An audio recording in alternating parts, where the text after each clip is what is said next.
Hello, everyone. You can come now and find a seat, and we will be starting our event.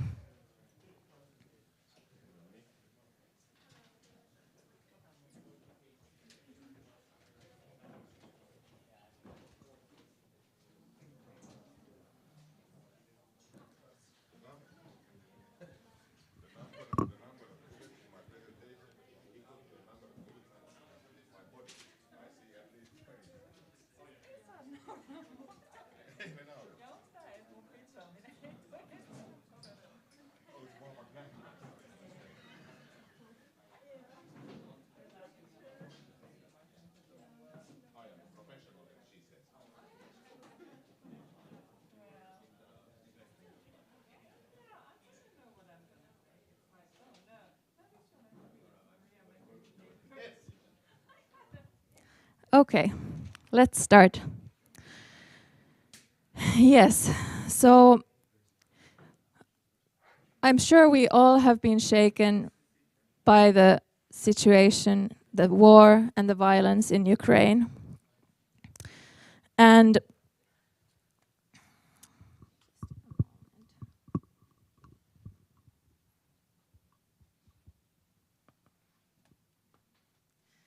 many of us are thinking now, what can we do in order to help? And that's why it's so great to see all of you here, because it really shows that you care and you want to also do something about it.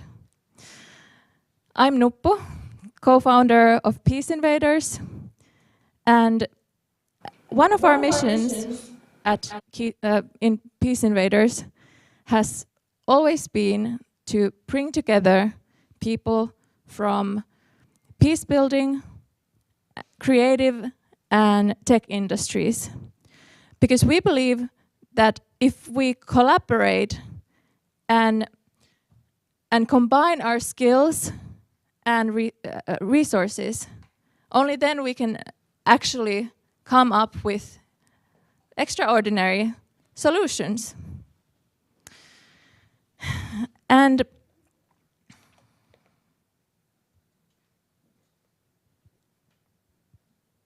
this is why we also wanted to organize this event together with Aaltoes, Aalto Entrepreneurship Society, and Wicked Helsinki, a new a community for impact entrepreneurs.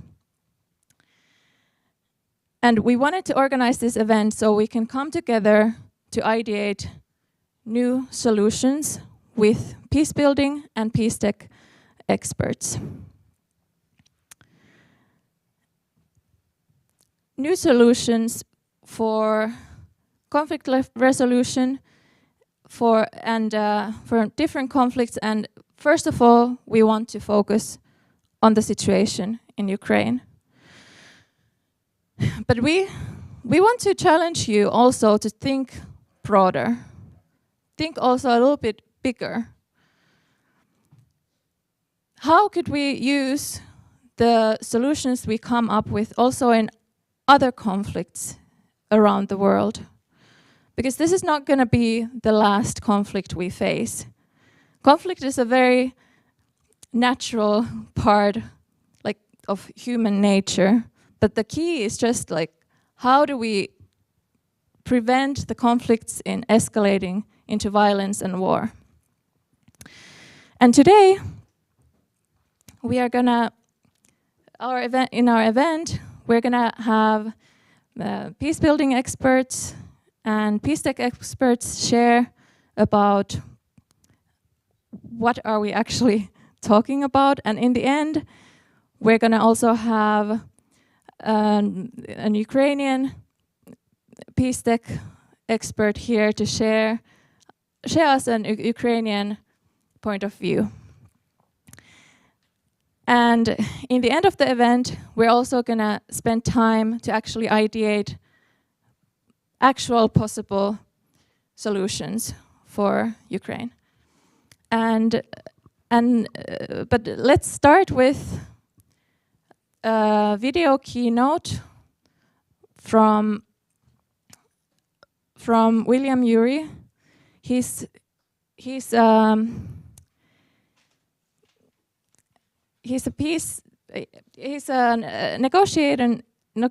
negotiation expert and a co-founder of Harvard negotiation program. And he's currently also focusing on Ukraine.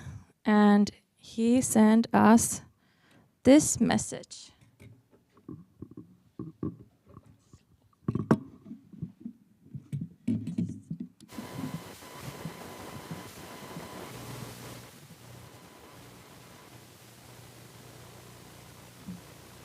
It's a pleasure to be able to speak to you at the Peacetech Forum. My name is William Ury. I was trained as an anthropologist. My practice is to be a mediator and negotiator, and my passion is peace. And today in the world right now, with the events in Ukraine, very tragic, we're faced with incredible challenges to peace. And what I'm here to tell you is that I believe that all of us really have a role to play. I've spent the last 45 years working in war zones and conflict areas around the world.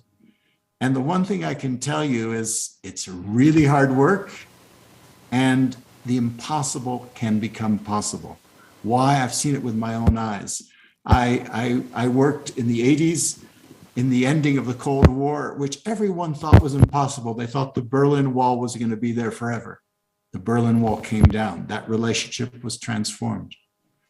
I was in South Africa firsthand, and I watched as an impossible conflict between blacks and whites in that country got transformed in a pleasure to be able to speak to more recently at the Peacetech Forum. I've served as a senior advisor to the president of Colombia, who was trained as an anthropologist. Challenge of how do you bring to an end a 50-year civil war in Colombia and drugs and just very complicated. Is peace. 250,000 dead. In the world right now with the events in Ukraine, 8 million victims. And yet over 5, 6, 7 years, challenges to peace. That war was brought to an end. What I'm here to tell you is that I believe that all of you, I'm here to tell you that people often ask me after working in war zones around the world, are you a pessimist? Are you an optimist? And I like to say, actually, I'm a possibilist. I'm a possibilist. I believe it's possible because I've seen it with my own eyes. I believe human beings, it is possible to transform conflicts. We may not be able to resolve everything, but we can transform it. We can change the form from violence and war and suffering that we're seeing today in Ukraine to dialogue, to negotiation, to democracy. That's the key. How do we transform it? And for me, what I've learned is that the secret to peace is actually very simple. It's not at all easy. This is the hardest work that we humans can do, but it's simple. The secret to peace is us, those in the community around the conflict. Those of you in Finland right now, right on the borders of Russia, not too far from Ukraine. All of us have a role to play. We often see conflict as two sides, like Russia versus Ukraine. But actually, there's always a third side, which is the surrounding community. And the amazing thing that I've seen in all the tragic events of the last couple of weeks is there's a feeling of unity around the world, an opposition to the war, a no to the war, a yes to the possibility of peace. And that exists within Ukraine too, and within Russia. And so for me, the secret to peace is this third side. And all of us are third-siders who believe in the possibility of transforming conflict. And what you see in the third side is that right now, what's happening in Ukraine is the application of force. And force sometimes seems like it's very strong, the military force, and maybe unstoppable. But the truth is, force can be countered by power, genuine power, and that's the power of the third side.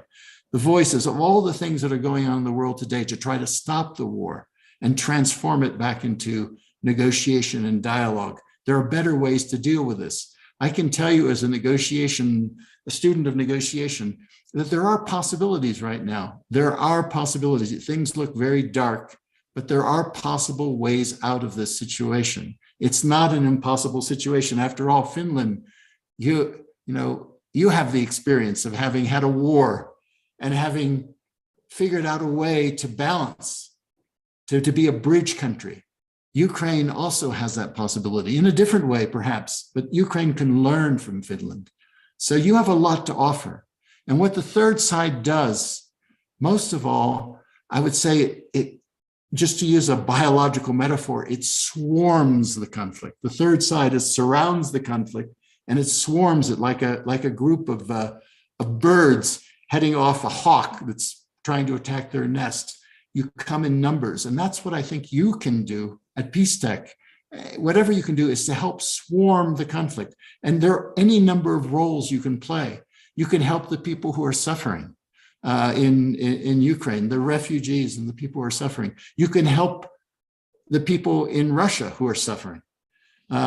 You can pass ideas for the ideas of negotiation, the ideas that it doesn't have to be a win-lose contest, that there are ways in which Ukraine can benefit, Russia can benefit, the whole world can benefit. There are ways for inclusive security, so you can inject ideas, but also there's just the idea of negotiation in which all sides can benefit, because the truth is, no one is going to win this war. Someone might win a battle here and there, but the war will be lost by everyone. The alternative is a new architecture, security architecture for all of Europe that includes Ukraine and Russia, in which all sides can, in the long term, benefit, where there can be security for all, common security. And then you can also build bridges. To me, maybe the most important thing you can do is you can build bridges to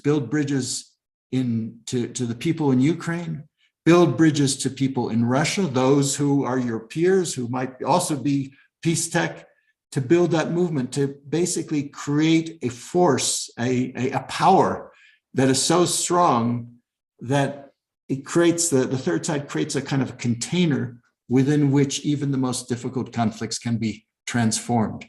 There's an old African proverb that goes, when spider webs unite, they can halt even a lion. And so each of your organizations can create spider webs, can do a little bit of thing, holding this conflict, trying to contain it, trying to prevent it, trying to transform it. Each one of you can do that, and you can halt the line of war. I believe we can do this, so I wish you well. I wish all of us much success in trying to stop this war and save the world. Thank you.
Thank you, William Ury.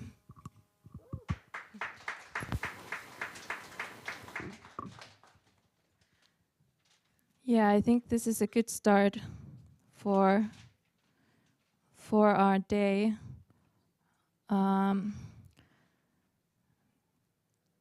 During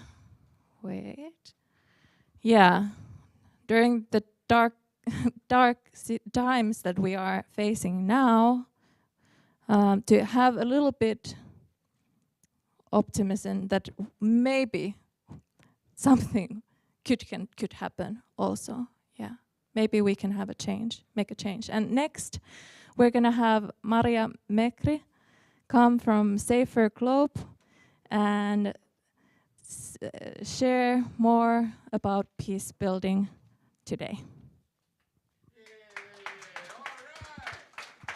Thanks very much.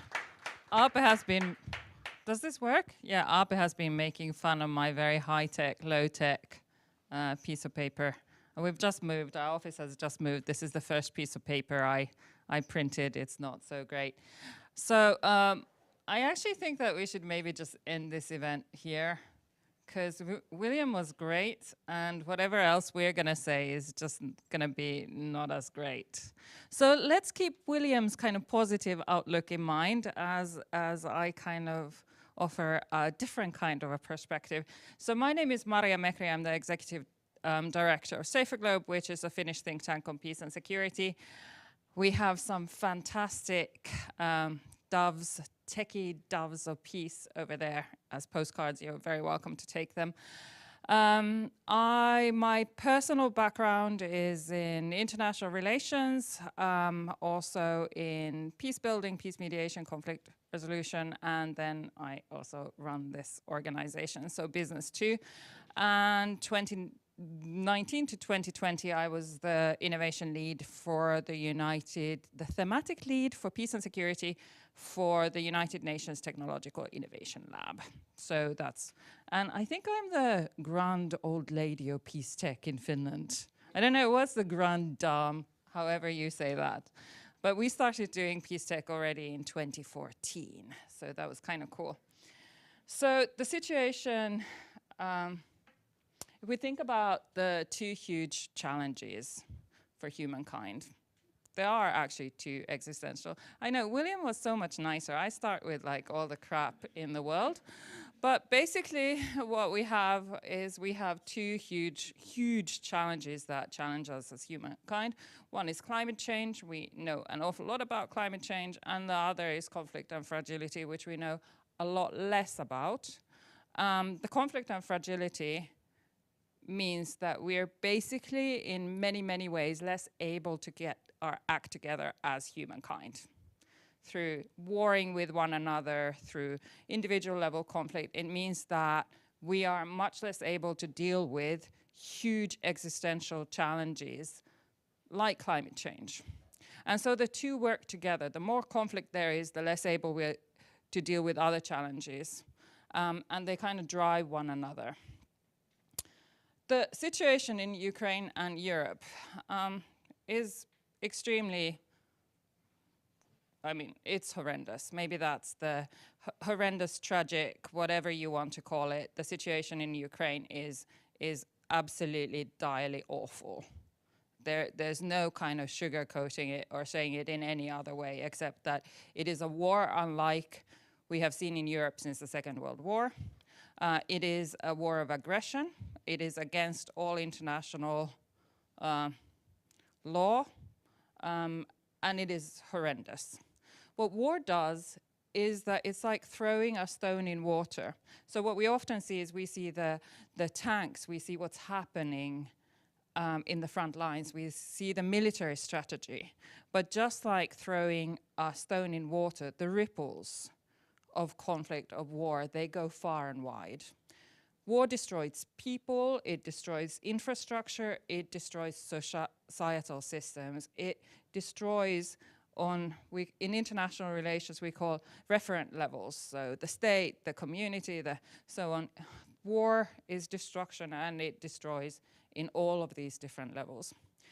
Even if the war ends, and this is where, the tragedy continues. These systems, they can stay broken, and rebuilding after a conflict can be needed for years or decades. And it's also needed within people, it's needed within communities, it's needed overall. What we talk about conflict-affected populations, we call them vulnerable. And we call them vulnerable basically because conflict is like an anti-gift that keeps giving. You know, when something goes badly, then often other things go even worse. So when you're conflict affected and vulnerable, you can bet your boots that there are people who will try to take advantage of you because you're in that vulnerable situation. If before the conflict you have been doing badly, for whatever reason, you've been elderly, sick, disabled, somehow poor, a member of an ethnic minority, whatever your kind of difficulty has been, it becomes amplified during conflict and you will be doing even worse. So when we talk about conflict prevention, we are talking about how we can make conflict less bad in terms of quality and quantity. So we cannot, you know, the Russian aggression is such that that is something that we cannot do much about. You know, it's for the Ukrainian army, but what we can do is try to limit the amount that these ripples go through our society, that they damage Ukrainians who have left Ukraine, that we just try to limit the damage that the conflict is causing. The conflict dynamics, these are also coming here. I mean, what we're seeing now is increasing Russophobia. Soon we'll start seeing probably increases in xenophobia, maybe racism, and it's all because, you know, that ripple effects of the conflict are coming here as well. And so what we are now seeing is a very low-level conflict in many other places in Europe. And a low-level conflict is what we think about peace, we think about the absence of violence and the absence for the need for violence. So we are also looking at fear, not just action, but also fear. Are people fearful of violence? And when we see that people are getting increasingly fearful of violence, then we know that conflict is kind of growing. So peace is not what happens when no one is looking, but rather requires action. William was talking about the third side. This is vitally important, but the question is, well, how do you help? And the first rule is, it's called do no harm. And the way that you do no harm typically is that you coordinate and you ask the so-called end users what they need. So rather than creating something, doing something that you think is great, you actually ask the Ukrainians, the people you are offering, what do they need? And especially important here is the so-called indirect negative. So if I was to, for example, give you a candy, you know, but that's nice, you know, I'm being nice, I'm giving you a candy, but I'm not giving you anyone else any candy. And look at those people over there, you know, they look like they would want your candy and they might beat you up. You know, the dangerous people over there, right? So this is the indirect negative. I mean to just give you a sweet, but I might get you beaten up. The same thing happens with technology. Or with that guy who came from Turku and went to get some Ukrainians in his car. You know, great idea, but you're also indirect negative is you may be causing a traffic jam. And also, you know, what's the message that you're giving to young Ukrainians? That get in any car that comes and picks you up from Finland, and then some young female, you know, comes to Finland, gets some phenomenal flat in Turku, and starts messaging all friends in Ukrainian, you know, just get into cars, because I too have this amazing apartment now in Turku, because I met Pekka randomly on the road, and now here I am with a jacuzzi. And then what happens to the rest? You know, what happens to those other, what is the message that we are giving? For technology, there are the 9 digital principles that I'll go through. There's collaboration, and there's the need to support international human rights, protection of civilians, and codes of conduct. Whenever there's this kind of international good stuff that's happening, any technology needs to be aligned with that. And what I'm seeing now a lot in Finland and everywhere else is that there are no reporting mechanisms. And this is a huge, big no-no. So when someone, for example, lists charities that offer help to Ukrainians, there should always be a mechanisms that Ukrainians can use to report that charity if there is something going on. You know, there's criminal liability, you call the police if something horrible happens. But what if, you know, you're in Finland for a day and the charity asks you for 300 euros? What do you do then? You know, who is, and if that charity is listed on some Red Cross website, then what happens then? Well, there's no information flow from the users to the developers, which means that then we're just maintaining the systems. So always, and if you see this kind of apps that don't actually have this kind of end user reporting system of some kind, then, you know, please take a stand. Please say, add it. Like, seriously, you know, people need to be heard. And it doesn't mean, you know, then the charity will say, well, we're not the police. Well, you don't have to be the police, but you also should be aware enough that you don't advertise services that are not great. So these are the 9 principles. You can look for them. Number 1, design with user. Number 2, understand the existing ecosystem. Number 3, design for scale. 4, build for sustainability. Be data-driven, use open standards, open data, open source, and open innovation. Reuse and improve. Address privacy and security, and be collaborative.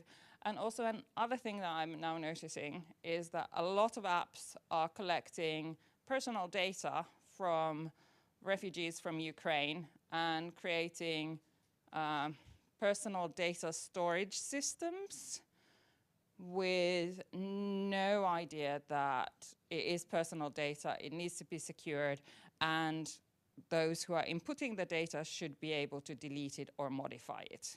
And data protection exists wherever you are, but certainly within Europe. So that's also something that I'm seeing.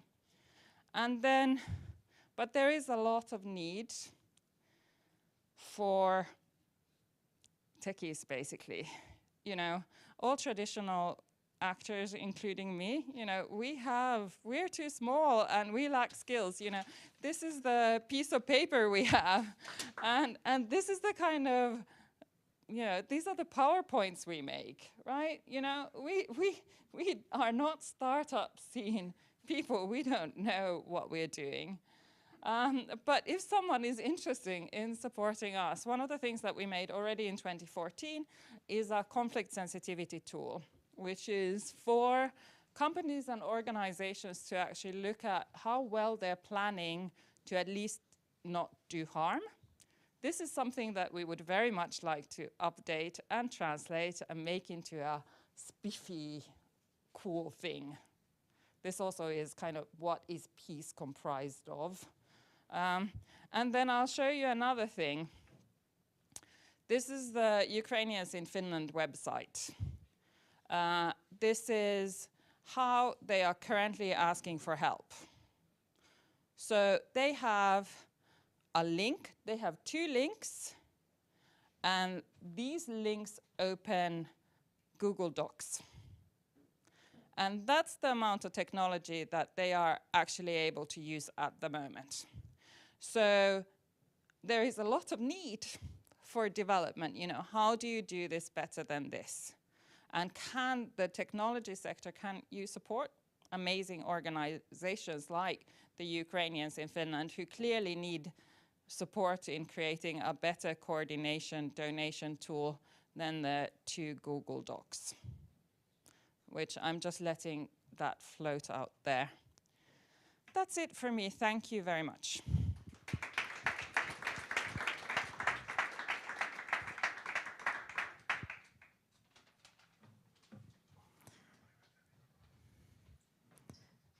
Thank you very much, Maria.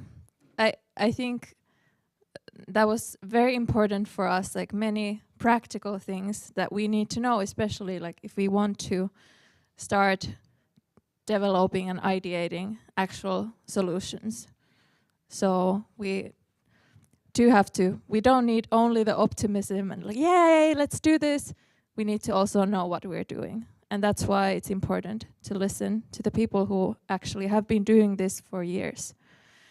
And next, we are going to have our climate security expert here to speak. Tell us about how does the current climate crisis relate to peace building. So please, Jyri Vuorisalo.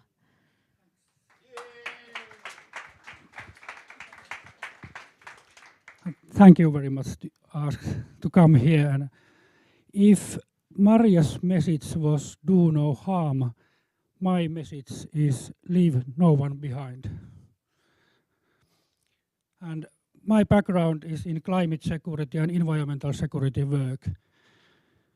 Nowadays I working in Savonia University of Applied Sciences, but I started as a startup entrepreneur 25 years ago in digitalization, and we made a lot of digital projects here in Finland and in South Africa area. And then I realized what kind of global development we need. Much more cooperation, much more new kind of thinking, how we are going to share this information through internet, through mobile networks, what kind of more and more security environment we are building. And that's why my real background is human security. How human security means the point of view from communities and from people to development. This is the big picture nowadays. We understand that humanity stands at crossroads with regard to the legacy we wish to leave to future generations. We must reform our story, how we develop civilization nowadays. Climate change, of course, the background, biodiversity collapse and so on. And maybe this Ukrainian war is part of this development, maybe. There is two very important reports in background for climate security. One is very new climate change report from IPCC. They published this last week, maybe, yes, last week. The impact, adaptation and vulnerability related climate change and, of course, environmental crisis. Thanks, Maria.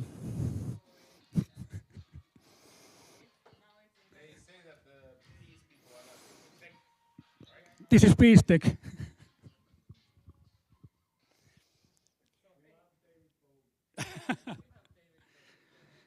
And this IPCC report connect climate crisis and environmental crisis, this kind of development. And we must build now climate resilient societies and climate resilient technologies. That's why this picture is for Peacetech, and this is the Peacetech environment. This is very big movement nowadays because we understand that the climate change and environmental crises are moving to the catastrophe, and that's why we will see more and more maybe conflicts and new kind of problems when people are coming from very poor areas, maybe to in Europe, from Africa and from Asia. And one important background report is the Global Risk Report from World Economic Forum. They published this some weeks ago. And this IPCC report and World Economic Forum report show what is going to now in the world. There is some very big threats to our society, and extreme weather events are most biggest to our economic, environmental development, and of course for societal development. That's why we need so much new technology for this climate crisis and environmental crisis. This global risk report, it may be the most important report every year that shows what kind of development we need in the whole world related climate and environmental crisis. Climate change and environmental degradation are an essential threat to the world. United Nations and European Union said this 2 years ago. That's why we must combine climate security and environmental security with building peace and security. And maybe this is new security thinking, that environmental and climate security part of peace and security building nowadays. And of course, we need human security and the leave no one behind principles guides what we do, because this is our ethic background and this is our moral. What kind of technology we are going to develop. And of course, we can take advantage of the nexus principle, how to make better understand the interdependencies that affect people's safety.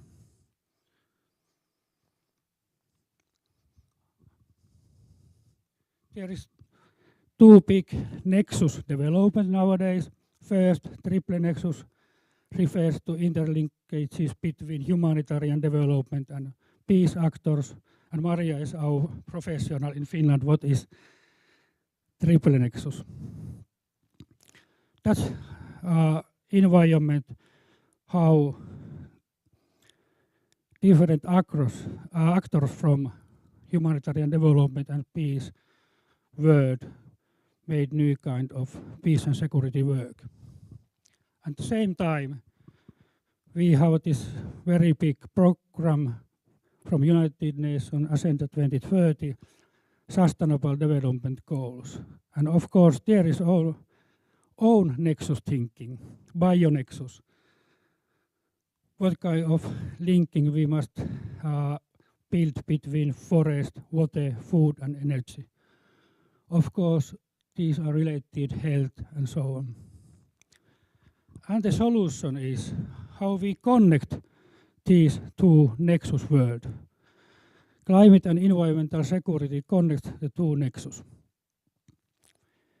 If we can develop technology boosting bio-nexus area, same time we are building new kind of technology for peace and security world.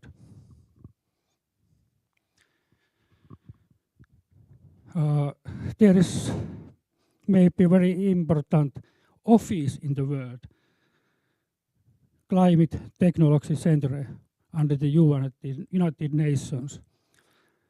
CTCN list climate-friendly and environment-friendly technologies every day. And same time, we need this human security principle background. When we connect it with technology, bio-nexus and triple nexus. Therefore, climate security and environmental security are part of Peacetech. It's very huge possibility for startups. Thanks. This is shortly climate security and environmental security related peace and security world.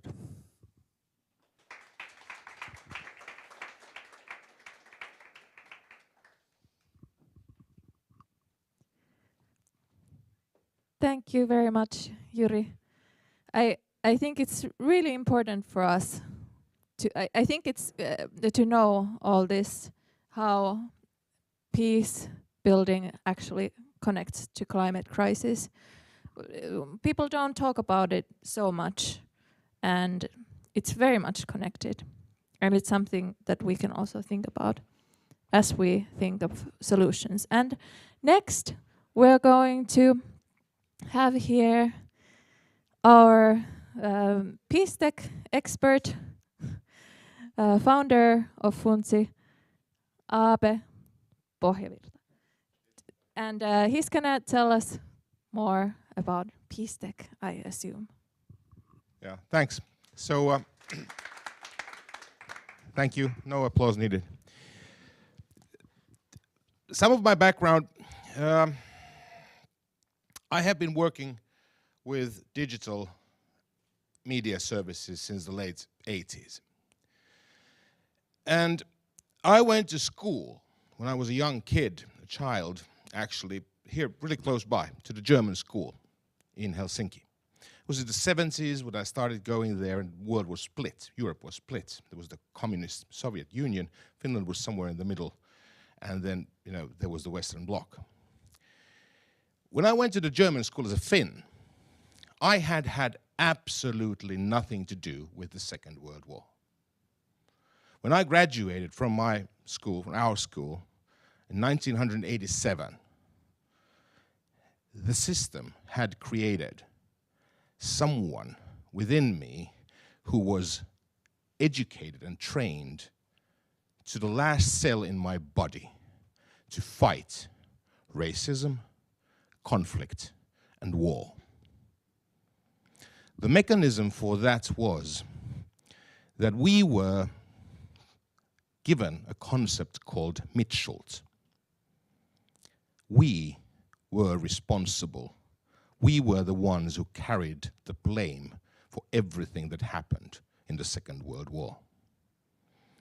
We were brought upon that thought by weekly watching at least an hour of videos, movies, and things from concentration camps and other atrocities that the Nazi regime had used during the Second World War. And I came out, solemnly sworn to fight to the last drop of blood in my body against racism and war and conflict. When I was met in the 80s with technology, I saw in technology an opportunity for us to build something better, something more beautiful. And when I saw the emergence of the interwebs that allowed us people to communicate with each other freely at no cost, and when I invented the concept of the mobile application in 2003, I thought that the world was on the path of creating a world where every one of us, regardless of where they're born, to what circumstances they're born, they will forever have an opportunity to build a better life for themselves. That concept is me. I am also part of this beautiful ecosystem called the entrepreneurial ecosystem. I was the guy who initiated Slush Impact. I was the guy who started talking about startups and the things in 2009. And when the startup refugees happened in 2015, we as Funzi, a mobile learning service, were the first ones to actually initiate development of a service that was guided for the refugees and asylum seekers to assist them on their path from their home to a place, make their journey to a place where they had to go to make it safer and nicer, more humane and human. It was a great success. Still today, when I meet with refugees here in Finland, many of them remember Funzi, and they know in certain sectors around the world, we are actually the world leaders in creating peace technology. Peace technology in a way that allows people to learn new things, that allow them to become more human and civilized, and share and learn to appreciate also other views. Learning to agree to disagree is a superpower. The challenge, though, is, like I mentioned to Maria, during the past decade, I've stood on stages with 3 presidents of Finland, with a general, whatever, UN, all these people, all these fancy people. And there's always a small crowd on these events. The biggest crowd was actually when Pekka Haavisto, myself, and we were at Slush Big Stage 17, I think. It was 3,500 people. And when at the same event, my friend Mike Butcher sort of like announced the Tech4Gs thing, I think it was 8,000. Those were the biggest crowds for Peacetech, and nothing came out of it. Nothing. Because peace is something nobody is willing to pay for. Peace is something we take for granted. I just read the article, that's why my hand is shaking, because I'm furious. People, the companies that build weapons of destruction, they call themselves defense industry. And their share prices have gone up since the Russian attack into Ukraine. Now, how fucked up can this world be? There's no one who's building for peace, because peace is something we take for granted. In Finnish, there's this kuka, joku, muka. Those people who take care of the things that nobody takes care of. And that is what Peacetech is. Because every and any technology can be used as a Peacetech. It is about the user and the user's intent, what they are doing, why are they motivated to use this thing. My friends at Meta, then Facebook, actually created a program where they did a research program where they just allowed Israelis and Palestinians to communicate with each other, and just exchanging ideas opened the views of these people towards each other's, and making them understand and describe the conflict and the different views, but made them step down from actually aggression. So it works. SMSs can work. Anything and everything like that can work. But you cannot develop Peacetech. We've had the Peacetech community worldwide. It's actually a joke, because it isn't a Peacetech community, because nobody makes money with Peacetech. That's why there's no investors. There's no one talking about Peacetech or investing into Peacetech, and that will not change. The one thing that we will need to understand as a Peacetech community is to be creating a stronger voice around the idea of how to use the technology, any technology, in a peaceful and safe manner, like according to the 9 principles that Maria shared. Those need to become a part of a DNA of how any and every technology can and will and should be used. I don't know how much of science fiction fans you are, and I don't know how much time I have. I'm an old guy. I love my own voice. That's why I make myself important and come. Okay, thanks, and come to these events. That's just making myself important. I don't know how much science fiction you've read, but Isaac Asimov created in one of his worlds. He created these laws of robotics. There were general laws that were sort of like in every robot was built according to these 3 laws that made robotics safe for humans, until this one robot disobeyed and blah, blah, blah. But that was kind of the plots. But these laws, these morals and ethics, the human rights and our humane behavior towards other humans needs to be engraved into every piece of technology that you ever create. There was somebody said that I should talk about to address the developers. My address to developers is that you have to create a spike that enables you to turn off the technology that you've developed in case it is being used in a force, non-peace-oriented way. Do that, and you will create, for the first time in the history of humanity, you will create the fear of peace. Because without fear, uncertainty and doubt, we humans do not act until it is too late. It's not about me, it's about us, and every one of us waking up every morning swearing to all the gods or real deities, whoever you pray to, and say, not on my watch, ever again. Thank you.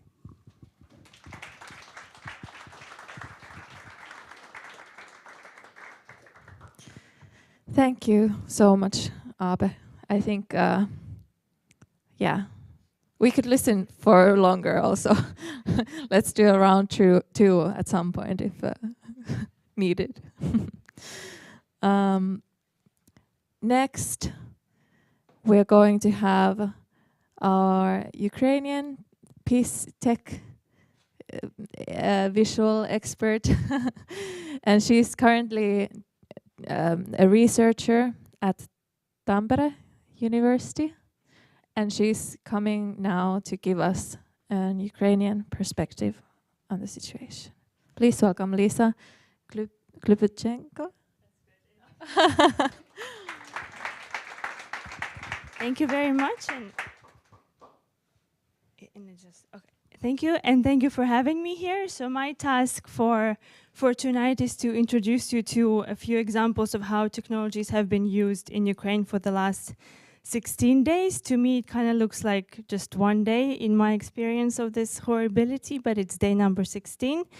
And some of the examples that I will be sharing, I wouldn't necessarily call them peace technology, because also in a country that is experiencing war so intensely, what necessarily is peace, and can you think about that? But I think all the examples, except for the last one, which is a bit more problematic than the others, have contributed to there being more peace or peace returning in Ukraine. And before, and I hope that this helps then the ideation process, because it's important to not only think about what your RDA is and what your piece of technology that you envision can do, but also what kind of discourse it enters on the ground and what kind of community, what kind of field practice field it enters. And that means like what is trusted, what has been happening, what people are seeking, and what your solution could perhaps contribute or not. And before that, I will just briefly explain my connection to peace technology, and that is mostly through research. I am now in the second year of my PhD, which is called Visual Peacetech, Digital Visual Images as Security Building Tools. So a lot of you maybe here have experienced something that I have experienced, and that struggling to understand what peace technology is and how to explain what it is. So my entry point is through artistic image making and image transformation. So what I research is visual digitality of peace and security, as well as using virtual reality technologies as peace building tools, and then using augmented reality to implement peaceful futures. I've been a grassroots peace builder since many years ago, and now I'm also supporting a tech startup in Israel and Palestine, which is called 50/50 Startups, and their task is to leverage venture creation and technological innovation for peace. So that's my background that perhaps influenced what I picked for you as examples, although I tried to be as comprehensive as possible. So this is a screenshot, and a lot of them will be in Ukrainian, of course, because it's a grassroots perspective, but I will translate to you everything that is in the language that you don't understand. So the first one, the first example is a chatbot that was created on Telegram to report and document Russia's war crimes in Ukraine. And as you may have heard in the news, there have been many war crimes, for example, targeting civilians. In my hometown, missiles destroyed a school, hospitals, and a dormitory, and that's just one hometown, and there are many casualties like that. And the thing is that you can't necessarily, and you shouldn't, post images of destruction on, let's say, Instagram or whatever other social media, because open source intelligence of the enemy would use the images to correct fire. And correction of fire means that, for example, if you launch a missile from the territory of Belarus or from wherever, and you aim to strike something specific, but then you don't strike that thing specifically, and you can use the images on Instagram or whatever to see what exactly was destroyed, then it will help you aim better next. But it's important to document this, because there is a case against Russia in the International Court of Justice to bring people to responsibility for all the war crimes. So there's a specific piece of technology, you can say, to report all of this and document all of this. And yeah, so this is a Telegram chat. And just to return to this for 1 second, there has been quite a lot of attention to chatbots and also organizations and people that I've seen post asking for somebody with experience in creating chatbots. So one thing that I wish I knew is how to actually create them. So next thing I do is... Okay. That would be good. Yes, so my next task is to get a crash course on how to create chatbots. And this one is a platform, so basically an organization and reorganization of different resources on how to help Ukraine, and also resources of verified information on what is actually happening in Ukraine. And it's a very good resource for foreigners who want to learn more and know how exactly to help, where to donate, and what else to do. And yeah, please take pictures. I encourage you to use this resource that was created by the Ministry of Foreign Affairs. And it's also a de facto tool to document what exactly is happening and discover the real faces of Ukraine's defense. They, for example, have some stories and some interviews with some of the people who, for example, joined the Territorial Guard, as far as I remember, and maybe also some military. And this is an interactive map, which is called Opir. Opir in Ukrainian means resistance, and it was something that was created during the 2013-2014 Maidan revolution, and now it's back. It's an interactive map for people who live in different cities and want to know basically what works. They can see where they can find shelter, pharmacies, post offices, water sources, and whatnot. And you may know that a lot of people are internally displaced within Ukraine, and a lot of people have become refugees. But if you are staying in the city and you are Ukrainian and you want to see where to find whatever you need, then you can use this interactive map. And so how is it done? So most of the information is taken from open sources, and then people verify it with the help of volunteers or whoever lives in the cities in question. And then the content is moderated to try people's best to avoid disinformation. And for example, one of the last updates that I read when I was preparing for this is where you can find insulin in pharmacies, because of course, you know, supplies of all of this can be disrupted during wartime, and it's of course a little bit complicated if you have complicated diseases or chronic diseases during war times. Then the next example is a platform to find employment for IDPs and refugees in Ukraine and abroad, because of course, like I said in the previous example, a lot of people have been internally displaced and become refugees, but it's important to upkeep the economy. And also yesterday, the authorities of Ukraine actually recorded a message saying that, you know, the businesses that can work within Ukraine, where it's safe enough, that they should return to work, and that everybody should return when possible to their, let's say, usual economic activities, so that the economy of the country doesn't have to suffer as much as it suffers. Of course, there aren't, you know, sanctions against Ukraine as such, but still war is very expensive and all the disruptions are very expensive, and it's important to be functional as an economy. And then here's another chatbot about a platform actually to inform about the whereabouts of the enemy's troops. So again, the Ukrainian says, inform us about the troops of the occupiers. And here's the other visual that I've included on the slide.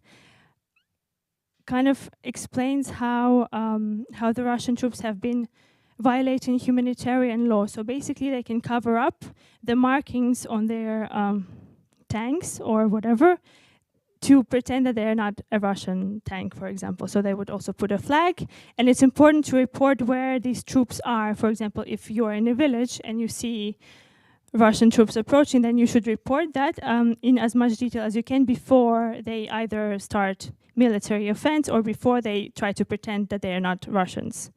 Because if you can report that before, then the military can obviously respond to this better. So on this platform, you can log on and choose whether you can report it on Telegram, on Viber, or even through Google Form. And then you can briefly answer questions like, what exactly did you see? Where did you see it? And what are the marks on whatever you saw, so that it's easier to identify.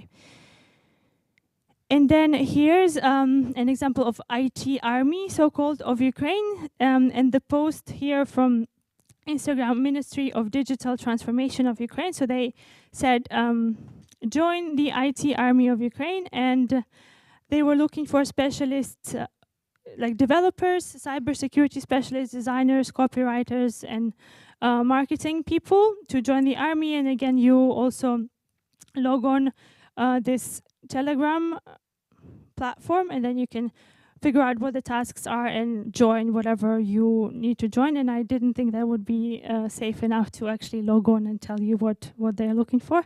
So this is where the example ends.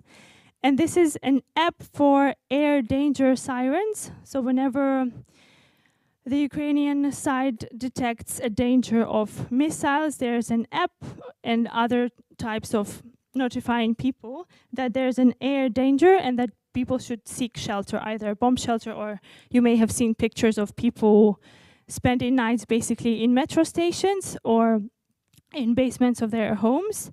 So yeah, in this map you can have a very intense notification of air danger, but also other kinds of danger. For example, chemical dangers, because there have been provocations on chemical factories, for example, and also nuclear danger, because you may have heard that last week Russian troops were shooting from all sides into the biggest in Europe nuclear power plant, and that Chernobyl nuclear power plant is currently running out of energy for its own upkeep because the Ukrainian repairmen are not allowed to come and repair the things that have been disrupted. And here's another chatbot that is called Child is Not Alone in translation. As you may understand, during war, a lot of children may become orphans, or generally during, for example, evacuation or fleeing, children may get lost. So this is an app specifically to help people. For example, if you found a child and there are no adults around, so you can report that. You can get a hotline with questions about how to take care of children. If you know of organizations that can take care of children, you can also report it there. Or if you want to temporarily sort of like host a child, let's say, you can also, I think, use this. And then there's been also international hacktivism examples of the Anonymous group, taken down lots of different websites of Russian and Belarusian governments. And here I took a screenshot of one of their posts recently, that they took down 1,500 websites of the Russian and Belarusian governments. And they, if you go on their Facebook page, then they explain also like one by one. The only thing that is not explained, like what exactly does it do. So I a little bit like understanding like what exactly does it contribute. Of course, I understand that it's a good thing to do in the situation, but why should I learn hacktivism now, and what exactly am I contributing to? So I wish they had explained this. And another thing that I wanted to talk about is deepfakes. So the General Staff of the Armed Forces of Ukraine has posted that there is a big danger of the Russian side using deepfakes with the image of the president of Ukraine, trying to kind of like say that Ukraine is giving up in some ways. And sort of what is anticipated is that Russia would be targeting the infrastructure of information, basically, so people will be cut out of internet connection and of television, and that has already happened. Like they targeted a TV tower outside of Kyiv, and then after there's no connection, no information, there would be this deep fake to get people confused and to like get into people's psyche and get them panicking and get them helping the enemy, basically. So this is something that has been anticipated and also explained. So they explained what is a deep fake, that it's a machine learning and artificial intelligence technologies working to create these very realistic images. But if you are kind of warned that this may happen, then you would think twice, or we would hope that people would think twice. But otherwise, there also have been all kinds of provocations using the same sort of technologies, like Telegram chats creating fake accounts of Ukrainian military units and posting fake information there and asking for, you know, whereabouts, for example, or the situation in different towns and in different military units or around them. And then, of course, you've seen many places around the world, many buildings being lit up in the colors of Ukraine. And even on the tram here, there's the little flag of Ukraine. So you visually support a cause or something you believe in, not only in physical spaces like this, but also digitally. So how it has been happening digitally is through these avatars. You may have seen like a little flag on the bottom of people's pictures. I didn't take a screenshot of anything because I didn't think it was ethical. But here's a screenshot of an app that's called Photo Lab, photo editing of a face. And people were creating these, like, let's say, patriotic avatars where in the end, in the background, you have the flag of Ukraine, and then you have also like a little flag here on your cheek. That's what the app does, and then it turns your photo into some sort of like animated style image. So people were doing that, and then after some time, there was this post, which I have a screenshot here, that asks, don't use this app, because the developer of this app is actually a Russian offshore company. And when you download it and start using it, you give consent to use your data, which may be like your IP address, your location, and contacts and whatever. And they were asking, don't download it, don't use any links, and be careful. And I was wondering, with regards to this example, about generally resilience that we can build into peace technology as we develop it, and the agency of the user, because there had been this one grassroots initiative. So in my case, it's kind of like a friend of a friend of a friend of a friend who was doing these things that they were inviting people to send them photos that they would turn into kind of avatars like this, using this app for like part of the process, but not entirely. So it was slightly different, but the app was used.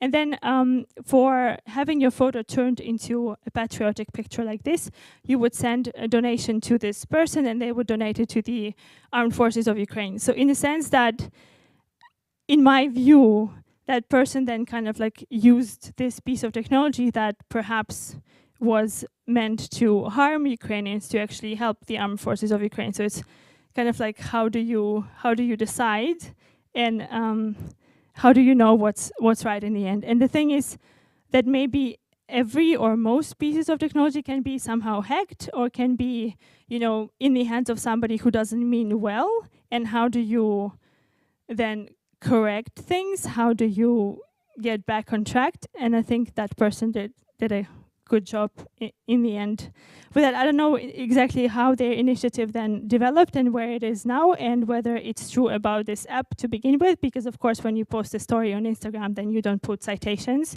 and then it like kind of like goes through the chain of trust. Like I said, for me it's a friend of a friend of a friend, and the fact that you trust your friend doesn't necessarily mean that whatever they post is right, or that they, you know, and if it's not right, it doesn't mean that they were meaning anything bad. And this is basically the last example. But one thing I also wanted to emphasize, that a lot of these like technological solutions are not necessarily anything fancy or anything that was, you know, created from scratch. It was more about like using the technologies and the tools that were already there to create responses to specific problems. And they may not be also the fanciest pieces of anything that you can create, but the thing is also, when it comes to saving lives, it's more important that these things work instead of them being fancy. But of course, if we can make them work better and that contributes to fanciness, then we should just do it. Yeah, thank you.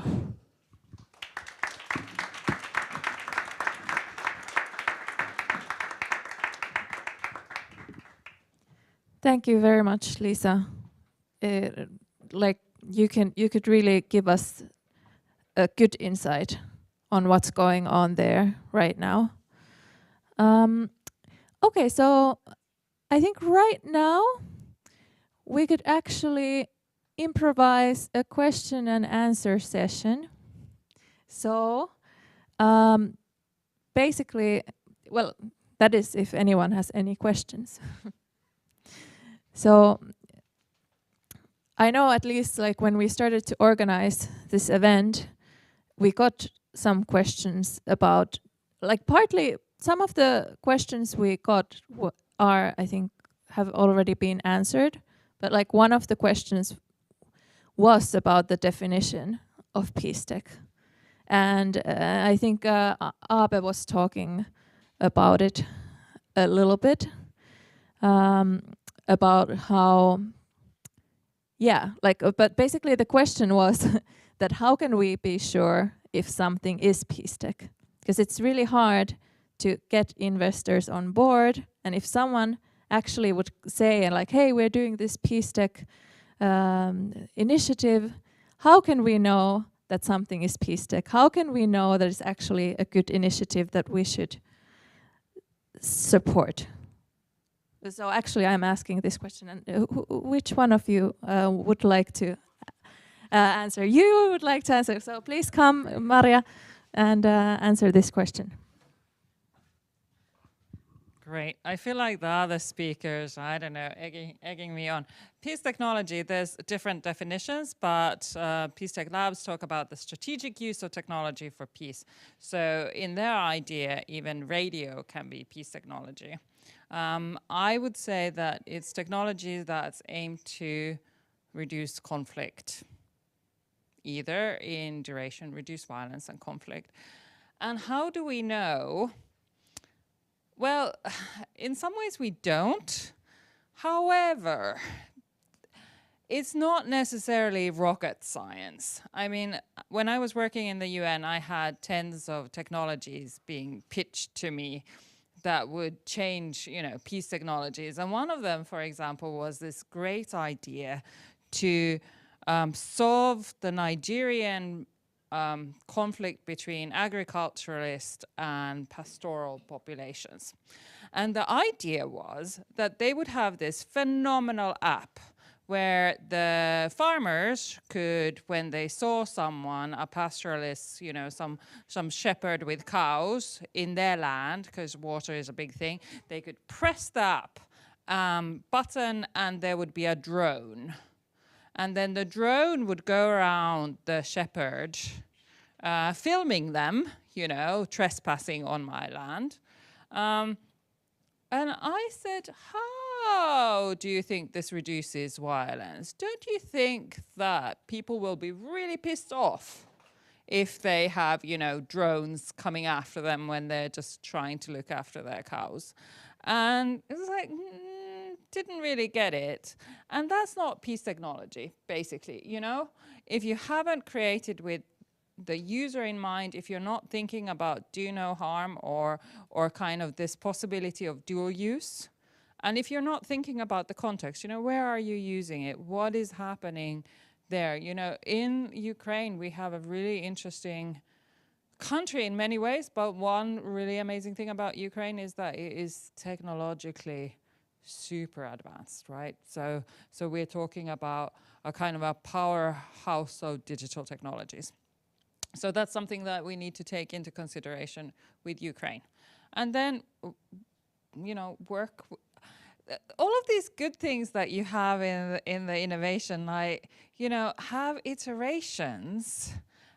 That's good. That's a good idea. You have an idea, you iterate, you develop it further, and talk to people. You know, just basically don't create your own app by yourself in the corner, but talk to people. Fortunately, we've also got 40 million Ukrainians, you know, so, you know, go and talk to them as well.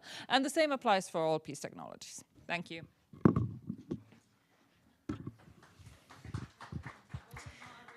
Yeah, and I think also it's good always to cooperate with some peace organizations, because as we heard earlier, many of them are struggling and would maybe need some help in making their work more efficient. But yes, I think we have another question here, and I will bring the microphone. Hi, I have a question to Maria. Nice to meet you. My name is Grace. I study international relations, also now work in a tech company.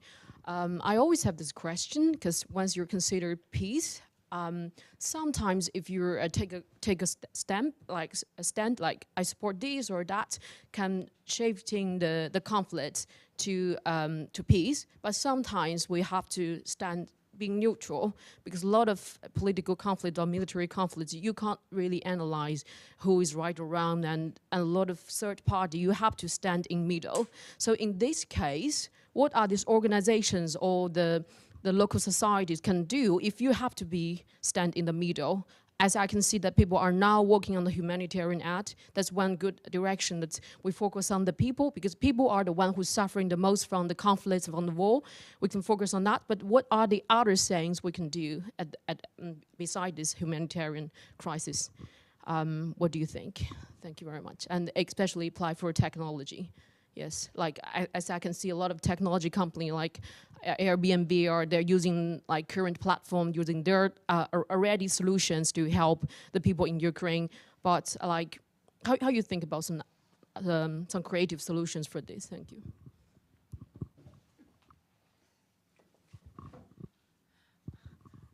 Thanks, I'll just stand here, and thanks for that question. I mean, it's a really challenging question, of course, and Aape was like, good job that I'm answering it, basically, because it's such a good question. So William talked about the third side. We have a very unique conflict with Ukraine, in that it is unique since the Second World War, because we have a strong illegal aggression. So it is a rare conflict in that within that conflict we actually now have someone or a country, a state that we clearly condemn. You know, Russia has clearly gone against international law, and Ukraine is protecting itself. This situation is unique, and it is also unique in terms of pacifism, because there are different schools of thought, but basically the many pacifists only think that violence is okay in defense of yourself or your country. So there is an exception to many pacifists in the case of Ukraine. However, the conflict is spreading, and what we are seeing now in Finland is increased Russophobia. You know, there is now guards at the Finnish Russian school, because parents are scared for their kids. This is especially tragic because Russian families are Ukrainian families, are Russian families. The two populations are very intertwined in many ways. We're seeing attacks on Russians in Finland, and some of those attacks are actually end up targeting Ukrainians who speak Russian. But in any case, these tendencies are weakening our multicultural democratic society. And the more we have, you know, the stronger we have opposition, kind of black and white, good, bad, and the less we have gray in the middle, the more challenging that will be for our society. Because in conflict situations, we should all be kind of in the same boat. We should all be able to kind of work together. And any of these tendencies weaken the society. So often in peace building, what we don't look at is, you know, there will be some fervent supporters of Putin. There will be some people in Ukraine who will now hate Russians forever and will never want to be in the same room again. These are the extremes, and we can't really work with the extremes. But what we try to do in peace building is we try to make the gray in the middle as big as possible, because what matters is not actually what the Putin believing Russian does, but it's how the people around him or her, how they react. Are they supportive? Are they able to, you know, what happens if your friend is experiencing a racist attack, you know? Is there a strong backlash? And then to go back to what William said, so that I'm on a kind of slightly more positive note, What we are seeing in Europe is kind of also an amazing product of the peace building work that has been done for decades. In that this is, it's 100 years ago, people used to think that war is good for the fiber of society. In Europe, it was typical that European leaders would come up with wars, especially because young men, if you didn't get the chance to kill people, who knows what kind of people you'd become, but nothing good would come out of you. The idea was that society would disintegrate without war. There's, books called War is a Force That Gives You Meaning. And this has been decades of attitude change into understanding that war is actually, it destroys, damages. There's no benefit that we can get from it. And having this extremely strong international, everyone condemning this kind of action is also really rather remarkable, because it's not that long ago that this was also accepted as, great powers, they attack others, and that's just kind of what they do. And some people say now that, why isn't more being done? And basically that means, why are we not sending all of our military power to Ukraine? But what they're not seeing is that never before has Europe been this galvanized, has so much been done to help a population in a crisis situation at this time.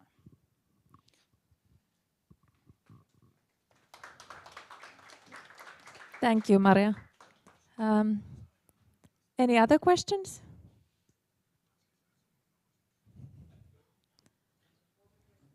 Does Aape have a question? No, because it started to. Oh, we have one question here.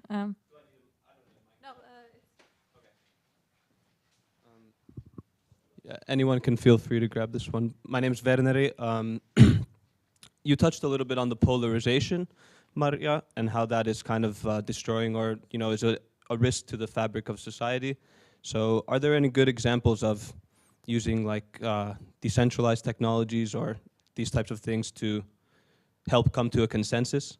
I read some stuff about Taiwan and their brilliant digital minister. I don't know if you guys have anything to add on that, how we can use digital technologies, decentralizing, to come to a consensus. And kind of to improve on the polarization so that we don't have these such opposing.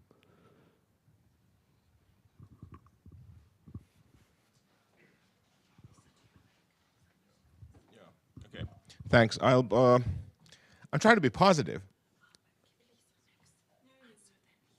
Okay, I don't answer, she answers. No, yes. So I'm trying to be positive, right? Remember me, I'm a positive guy. I like, I believe in a good future. When I looked at one of the interesting things is that when a community, when a society goes into crisis, when you're faced with crisis, you become more, less radical. You actually sort of like, you revert to things that you can already predict. Like when the refugee crisis was a perfect example, there were lots of beautiful technology solutions that were proven to work and validated to work, but they were not implemented by the powers to be. And that means that the decision-making processes when facing crisis is not digitalized. That means that there is no conception. There was no conception of actually what chatbots could do, what interwebs, what the mobile internet could do. So, and that's mainly related to the siloed structures of crisis. There's the humanitarian crisis, there's all of development actors, and so on and so forth, and there's no cross-silo collaboration. What we're seeing now, the examples, what we're seeing now is actually, and it's only 7 years, 7 years between these two crises, we're seeing the use of chatbots totally blowing my mind. And also sort of like not decentralized in like technology, which is no NFTs and nothing like that, no crypto, no digital, no DLT, right? But I think that we're going there. The one thing that is happening though is that these structures are not governed by the public structures or the government. It's like, you know, someone is doing, and the power, as we all know, the designers of digital services, we know what power the designer has. When you create a service, you know, I create a service, I know how you behave, I can guide your behavior wherever I want to go. You want to buy a Walt pizza or whatever, sushi, sorry. And that's kind of, so this is the first time I see that chatbots and that communication is actually sort of like breaking the existing structures of the society. So it's interesting. Sorry to say, it's a terrible word to use, but it will be interesting, hopefully one day when we have peace back. Yeah, so when you asked the question, I thought about this 50/50 startups organization that I said I support in the beginning. And what's interesting for me there is like what role technology actually plays. Like when we think about peace technology, we think that technology should be like the main thing around. But in 50/50 startups, it's more about like what do people do around technology? How do they learn together about technology? How do they create startups together? How do they innovate in the field of technology together? So it's also kind of like, in my view, this reduces polarization also when you are just like thinking about, okay, how can we create something together, and like what is the mediating sort of something in this relationship, and that mediating something is technology. In that case, at least that's my interpretation of what's happening. But yeah, maybe something like this, maybe thinking more about like the social aspects of technology could also help in reducing polarization. So that's part of my point. I also wanted to add that we are actually not looking for consensus, because what's happening now with Russians who are fighting in the war is basically that it's super important for them to feel that they are doing the right thing. So many Russians now who are in the military leadership are fully convinced that this is completely the right thing to do. And once you take that away from them, or if you know, some people are never able to let that go, because basically if you do horrendous things and you have such a strong belief, to acknowledge that you are bad, that you have done horrendous thing, not for good of anything, often crumbles a person's sense of self completely. So what we're then looking at, you know, is basically the crumbling of a person's ego and their sense of self.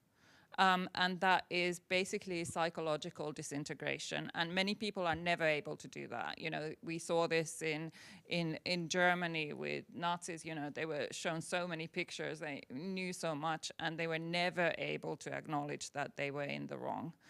So we're actually not looking necessarily for understanding or consensus, but what we're looking for is respect for difference, and respect for difference and no violence. So basically democracy, so that we can all disagree and be whoever we are. And also with understanding, I think, you know, there's a lot of this discussion surrounding about creating greater understanding, but honestly, you know, I don't understand myself. Like really, you know, how should I understand some woman in Sudan? You know, how is that going to work? You know, I don't understand my siblings or my parents, or, you know, how is that going to work? And respect is what trumps. Respect for difference and lack of violence. Discussion, democratic system, and that's how we should go forward. Thank you, Maria and Aape. Any more questions at this point? Here.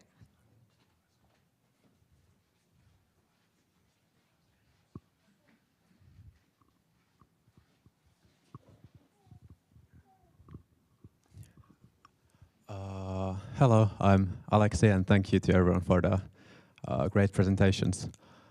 So my question would be, and I'm not sure what's the best way to phrase this, but how much do you all in your current line of work, how much do you think about nuclear war? And I'm asking this from the perspective that I personally believe that a slightly increased chance of nuclear war is the biggest negative effect on the world from the current events. So I guess another question would be, to what extent do you share that sentiment.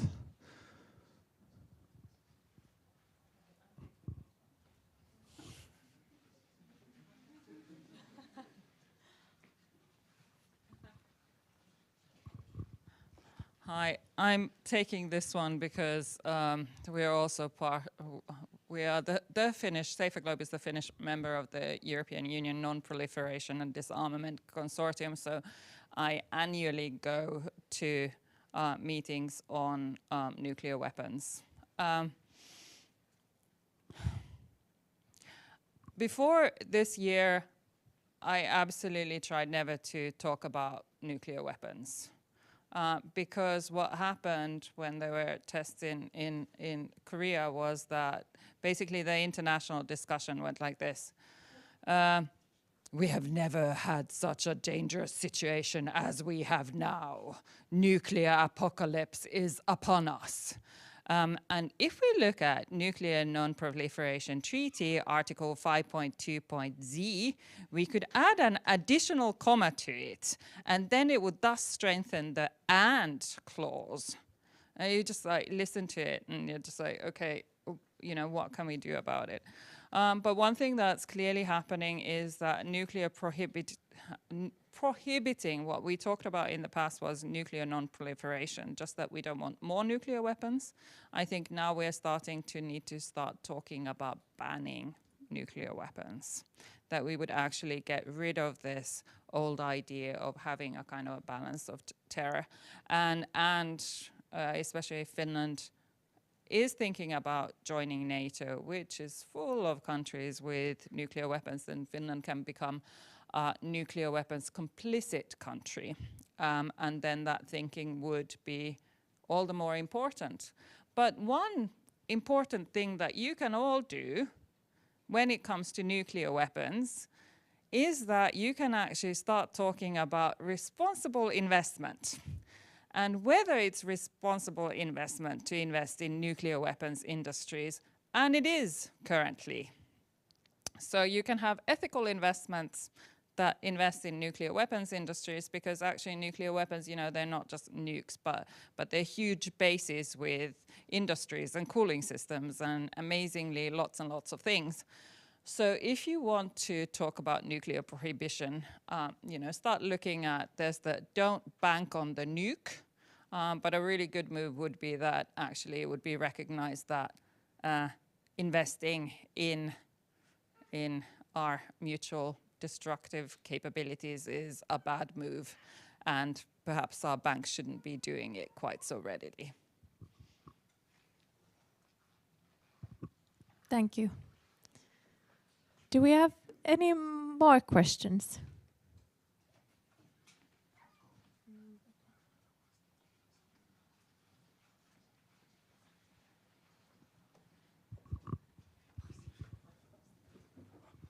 Yeah, hello everyone. My name is Yegor. I'm from St. Petersburg, Russia. And I have to say that like I was devastated the day it started. My family was devastated. Lots of my friends. And sorry, it's a bit hard. And like I'm almost absolutely sure there are tens of millions of Russians who felt the same. And like I would say my question also would be, like it, maybe somebody could answer it, but also in terms of all these discussions, how we could include those tens of millions of Russians into this peacemaking through, of course there will be some people who could be involved in like developing peace tech, but maybe there could be also some peace tech that could include those people also. Thank you.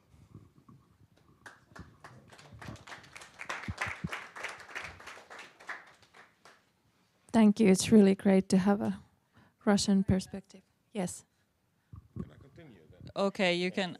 I'm sorry, I'm taking all of this, all of these questions. It is kind of my job, but I feel, but you know, you're asking questions that we're actually really trying to reach out to Russians as the European peacebuilding community, because we recognize, I mean, this is a huge tragedy for so many Russians, an utterly horrendous situation.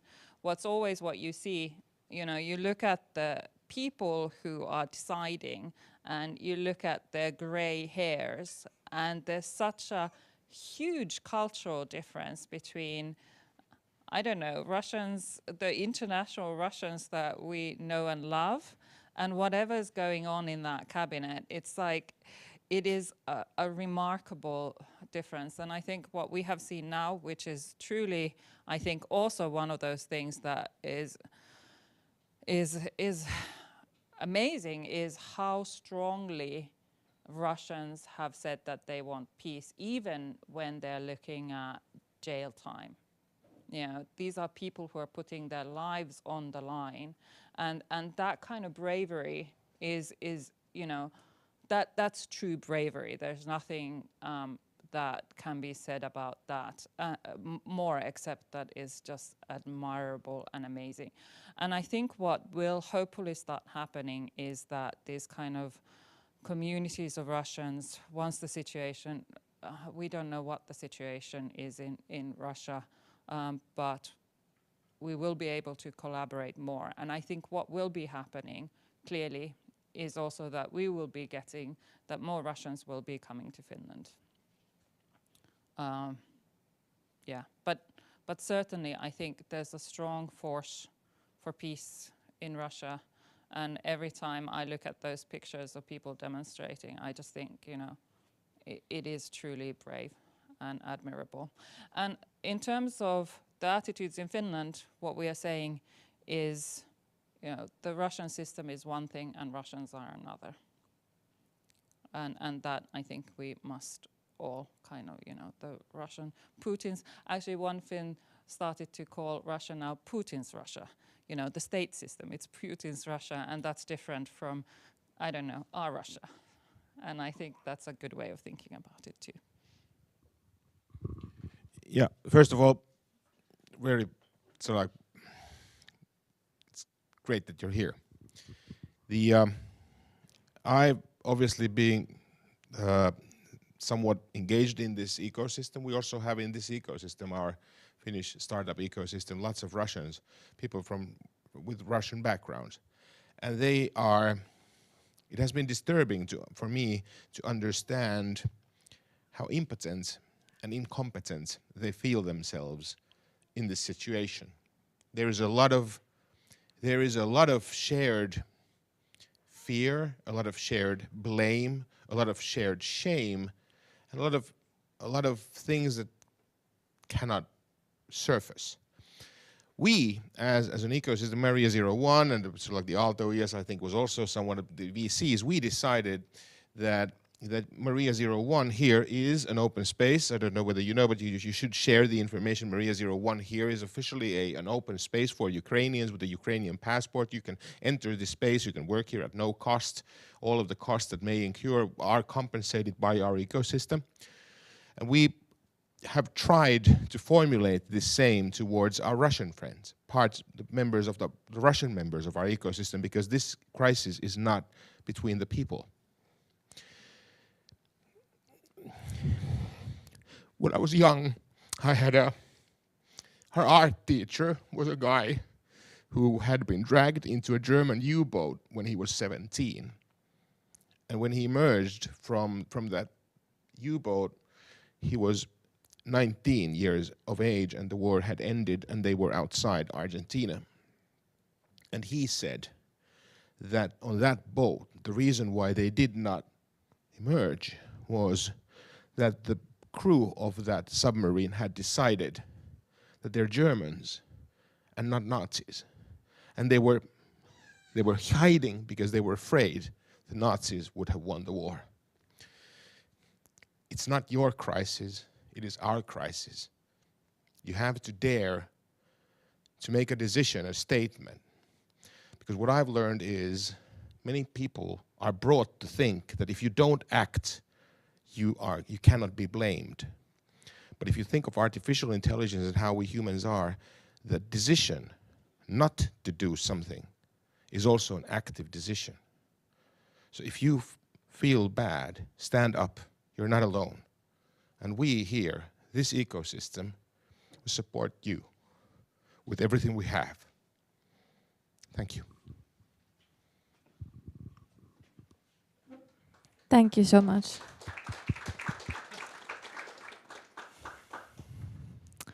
I think we have time for one more question at this point, but maybe we will come back to questions after at a later point. Thanks. My name is Jens. I missed some of this because I had a business meeting, unfortunately. So it might have been mentioned, but I think this maybe goes most to Lisa. Because, well, now we just talked about standing up and taking action. And the biggest question when there is a crisis is always like, what can I do? And it's always like, well, you can donate money. If you don't have a lot of money, that's not really an option.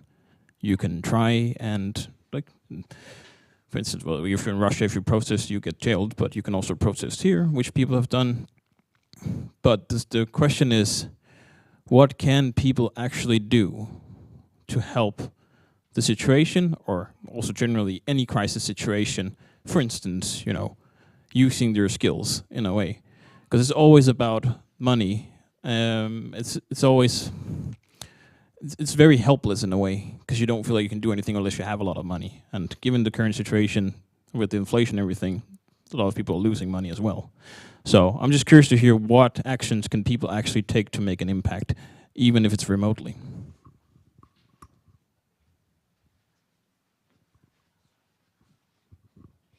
Yeah, thank you for this question. And I've also been getting a lot of questions of what exactly can be done except donating. And I understand also that donating becomes unsustainable at some point for myself as well.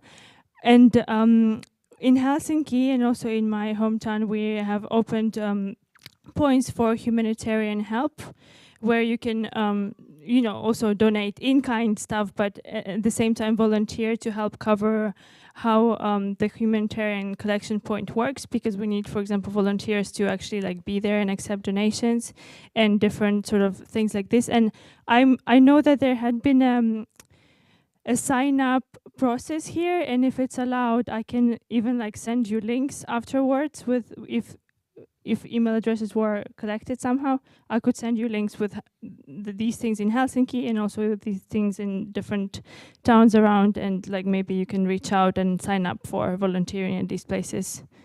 Yeah, and maybe in terms of technology exactly, which is the topic of this event, maybe somebody else can. Well, when we are talking about humanitarian need, that's the need of people. Yeah, but the humanitarian need there, it's very difficult to help with anything else but money, because it's just complicated. But this situation is going to continue in Finland for quite some time, and in Europe for quite some time. So there will be plenty of opportunities to help all over the place. But one thing that I was thinking about with a Russian colleague is that there is, for example, there's a Dublin Treaty that guarantees every armed defector asylum in the European Union, which Russian I've been in the field for decades. I didn't know that this is enshrined in European Union law. So one active thing to be done to help the peace is to actually communicate, and also to get the Finnish government to understand that actually they are legally obligated to give asylum to anyone who is not going to fight for the Russian army. And these kind of things actually use the kind of skill sets that you would have and companies might have in organization and communications and technology and visualization and so on and so forth. Okay, thank you everyone for all the questions and answers. And I think we will have a chance to continue with the questions later. But very soon we're going to have a break before our ideation session.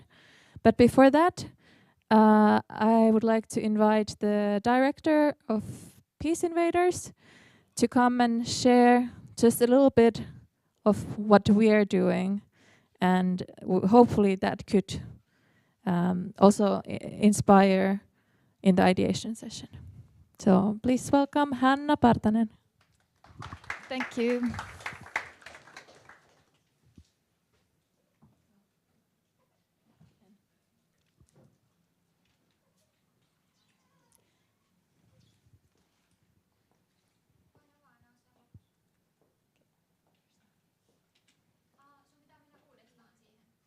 Just a moment.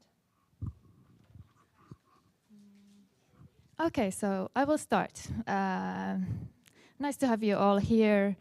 We at Invaders, we really want to organize this kind of events to bring people together, but we also want to create actual practical Peacetech tools. That was kind of how we got started. And the Peacetech tool that we are now developing together with the Israelis and Palestinians has got to do with how you create dialogue when you don't have consensus about history, and when history has become such a painful point that the connection is broken between the two sides. So the project is called Narrators of History, and it's an interactive conflict transformation tool.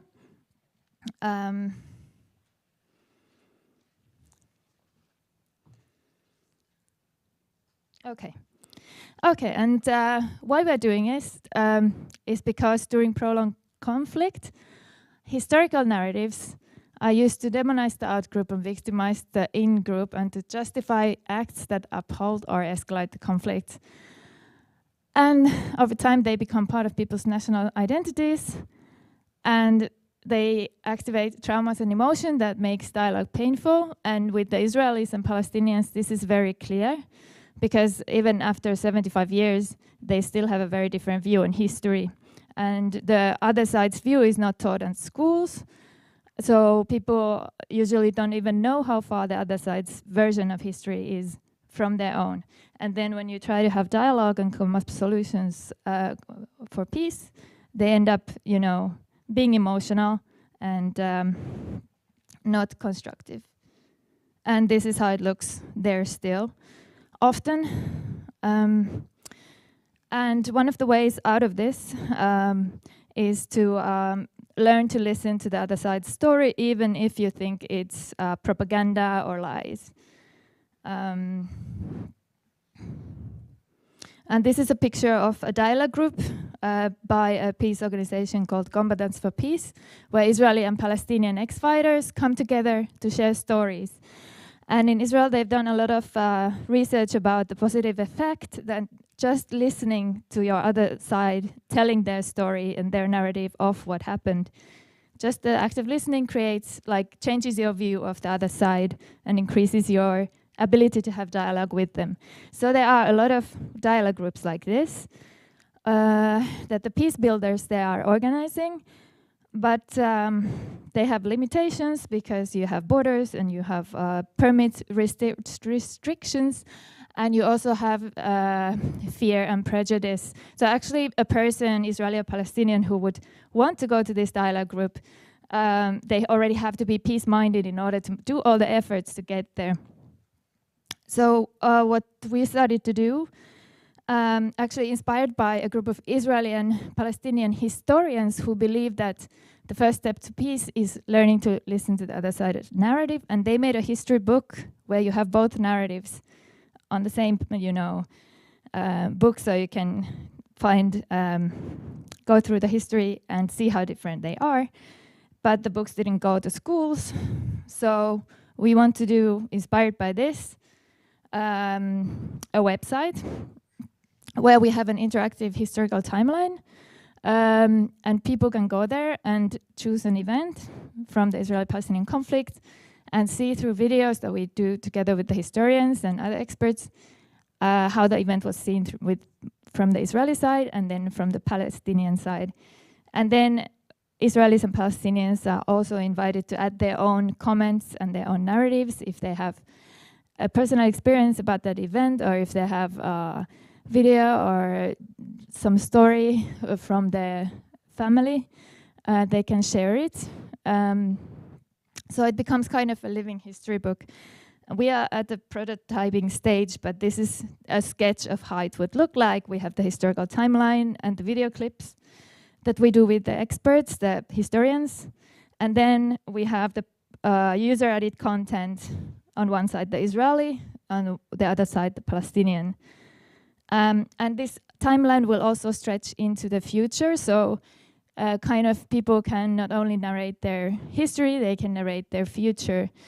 And we can ask them, how would you see, for example, peace being created between Israelis and Palestinians? And then after piloting it in Israel and Palestine, it can be used in other conflicts as well, where history plays a big role. And for example, I would like to do this with Finnish and Russians, because I'm embarrassed to say how little I know about how Russians see our common history. I don't know enough of it, even if I live in the Russian border in eastern Finland. So it would be very interesting to do this kind of living history book exchange.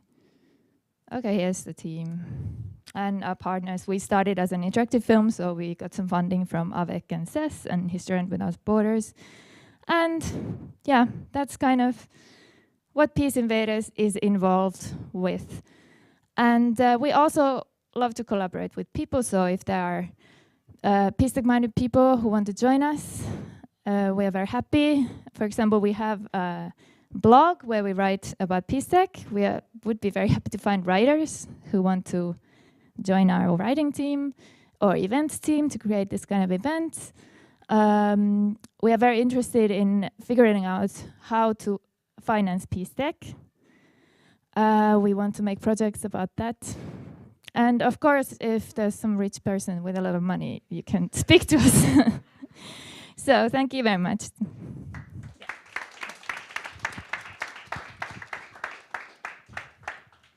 Thank you, Hannah. Yes, and maybe at this point, I want to thank Maria01 for giving us this space for free for this event, and also for Elias Nordstrom, how do I say it in English, Productions, who provided us and sponsored our streaming, and also is here making it happen. So thank you. And now let's take a short break. What is the time now? 8. So let's take a 10-minute break. You can go and get some snacks, and then we will come back here and we will start an ideation session led by Mikaeli Langinvainio. And and just about the snacks, we have some sandwiches and other stuff and coffee that you can find there. And if someone needs a gluten-free sandwich, come and talk to us. There are some in the fridge. And also, we don't have paper cups for coffee, so be careful with the plastic cups, because we don't want you to burn your fingers. See you in 10 minutes.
All right, let's continue with the ideation session.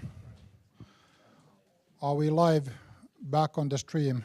All right, great.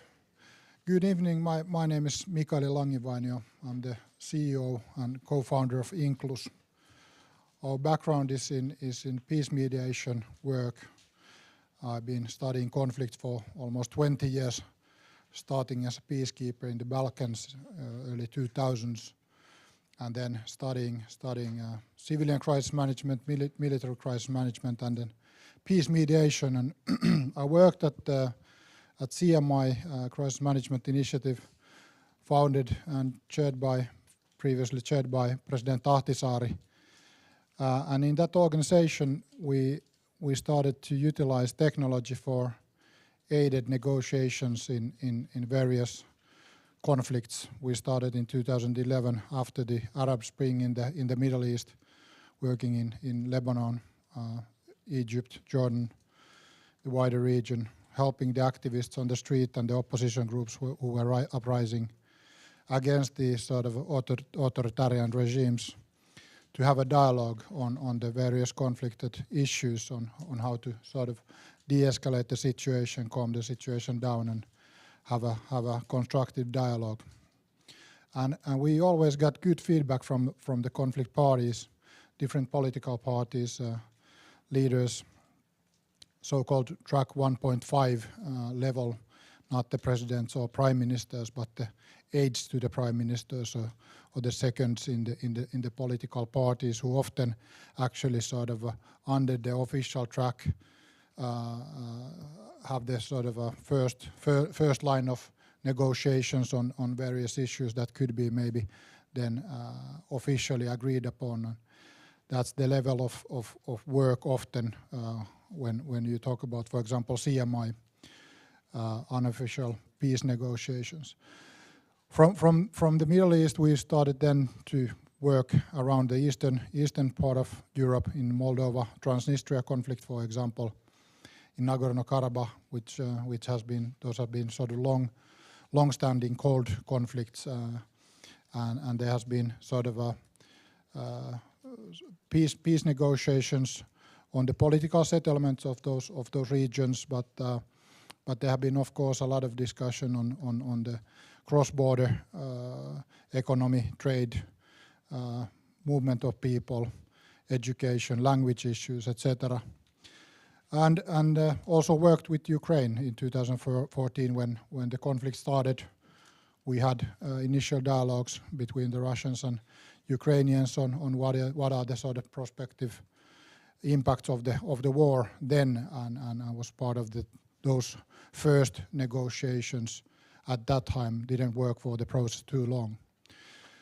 Also, we work in Africa, South Sudan, Libya, Liberia, Tunisia, conflict prevention, etc. Yemen, many other regions, 10-15 conflicts in the past 10-15 years.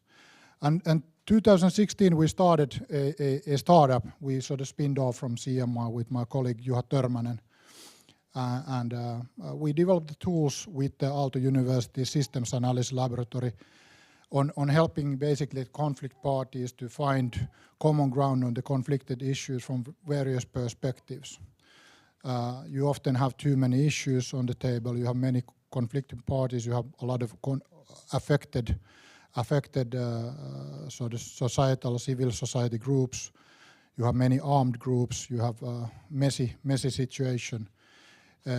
Ukrainian-Russian war is a traditional war in the sense that it's interstate conflict, and we've been working mainly with intrastate conflicts, which are often having even thousands of warring fractions within the country. And in this case, it's a little bit more straightforward because you have clearly a conflict division and clear conflict parties in that sense. Of course, you have already Chechens participating, you have Wagner, you have these groups which are not per se Russian troops, but we're working closely with the Russian troops.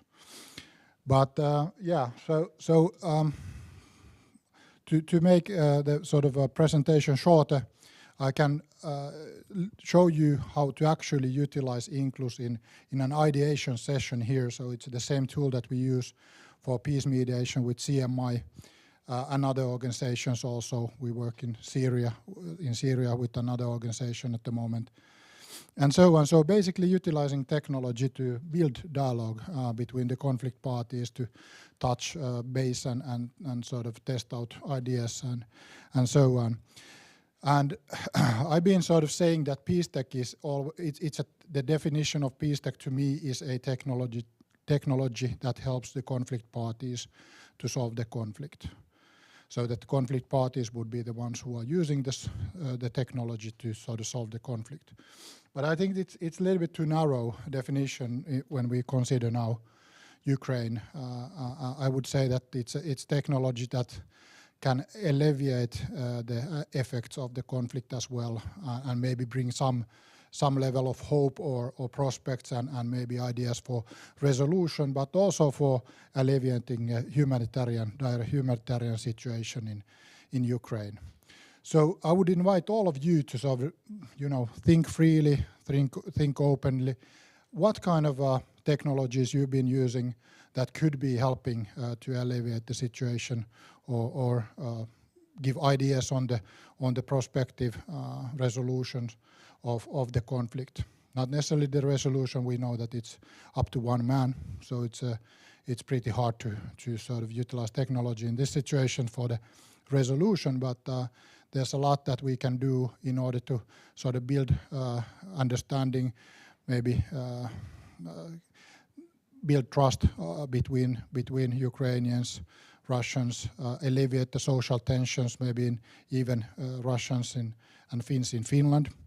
And I would be inviting you to all the Finns here, and of course others, to put your feet in the shoes of the Ukrainians. What you would hope to see, what kind of support you would hope to see.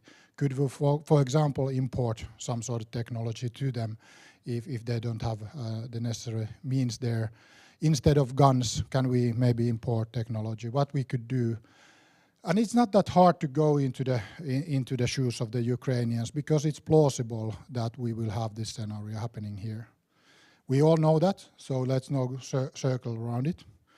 We've been discussing a lot. I've been talking in the media a lot about the risk analysis around the NATO question, and the political process is pretty slow. And we know that the situation can escalate quite quickly with Russia. So that's a given. So you can imagine that what you would like to see here, and we might be able even to build technologies that might help the situation in Finland, God forbid, in the future. But it's a possibility. It's a plausible future. So let's all sort of let's try to sort of think concretely, think about what sort of technologies you've been using and what could be, just throwing ideas, don't be too critical of your ideas. And I would say that any idea that you can throw in is a Peacetech. We just throw in ideas how to utilize technology in a conflict situation. That's Peacetech. So let's innovate Peacetech right here, right now. And then we can continue the work on it when we maybe have some people who are taking ownership of those ideas in a later stage on workshops and hackathons, whatnot, if we have ownership and champions for those ideas. So so I would be showing you Inclus is nowadays a collaborative risk management software, because we can't just provide software for peace negotiation. There's no money in it. It's no business. So we develop the software for risk management and then try to have a viable software business. And we are now 10, 11 people at the moment, and growing sort of steadily, slowly, and then still working with peace negotiations. Yeah, but hey, sorry for the long introduction. I've been preparing an ideation session first on sort of giving ideas how to use the technology to support Ukraine or the situation in Ukraine. You can throw in ideas in English. Ukrainian or Russian. So basically how to understand the conflict maybe better, how to engage with the Ukrainians from Finland, from Russia, how to build dialogue, trust, and any sort of Peacetech initiatives that you have. And we have to remember that we are now in the sort of intensive phase of the conflict. This is very simplified cycle of conflict that you sort of rise into the intensive phase and then you might de-escalate and you escalate again. Like we know that we are going to be in this conflict for the longer term, that's for sure. Putin will go to the end or he will be overthrown. There's two options. It can be negotiated, some sort of negotiation can be possibly, mediated, but it's also not that likely at the moment. So we already have a humanitarian catastrophe in our hand, and there's some areas of the humanitarian sort of charter, what sort of sectors you would be looking at: the hygiene, sanitation, shelter, child protection, education, livestock, health, food security. Could technology somehow aid, give support aid or help to identify the need for the aid or channeling the aid or maybe motivate people to provide the aid and so on. So you can throw in your idea, name if you want in this form. I will provide you the link. You can use your mobiles, and then you can throw in ideas on how to utilize any software technology to support the people in Ukraine. So without sort of further explanation, I would like you to talk with your friends and maybe new faces and new friends in your seat next to you, and talk a little bit about, what sort of ideas you could have on utilizing technology in the context of Ukraine, or then in the future also in any other conflict, and maybe, hopefully not, but also in Finland, maybe to prevent, maybe to prepare better for conflict. So so you can add suggestions from here, and then we can then look at what sort of suggestions you've been throwing in. So I can just show you idea, and then people can give thumbs up or comment also each other's ideas. Good idea. Maybe you could do also this and this. So if I open a QR code, and also there's a link here. Actually, I make it a little bit shorter, just a second. Like this. There's also a link for the people behind the stream, or you can also utilize in the stream. Just take your mobile phone and put your camera on it, and it should recognize the QR code, and you can open the ideation form straight to your browser in your phone.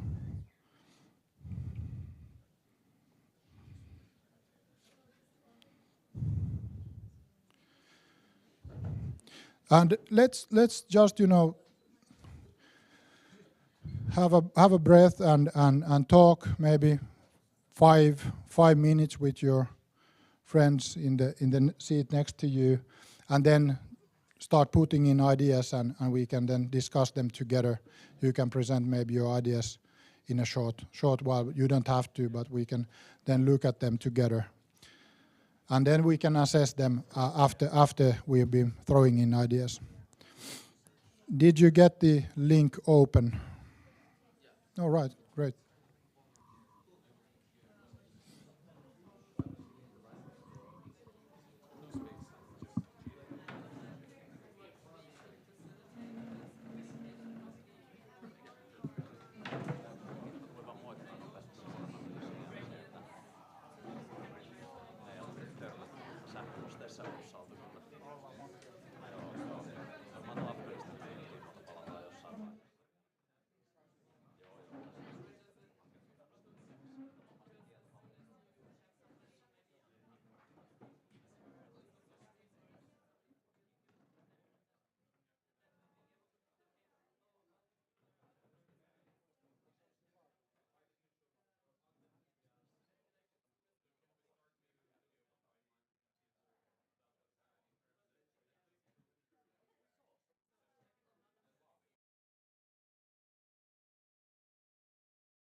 in 5 minutes. 5 minutes still. Yeah, 5 minutes.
All right, let's continue with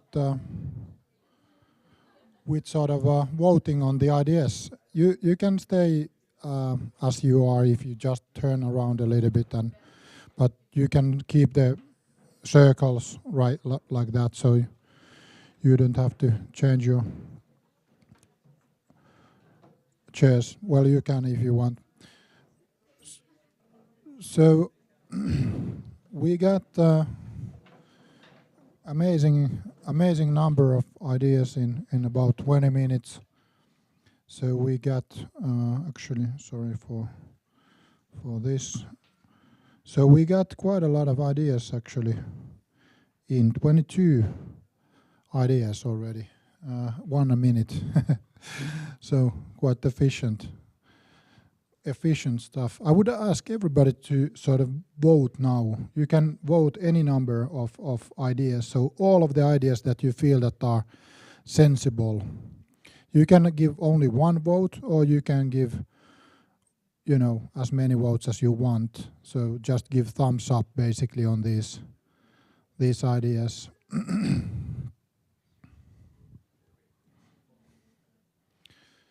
And you can open the assessment form or the ideation form only once, so you can't rig your votes. It's against the rules. No rigging of elections here.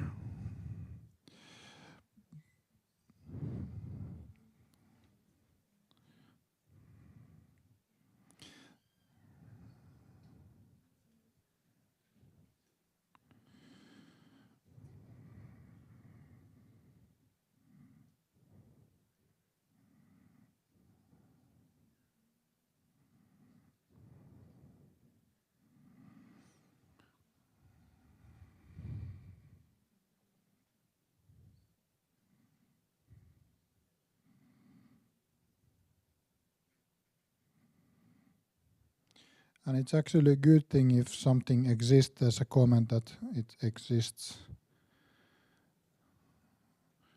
So the existing solutions are easier to scale and take to the new use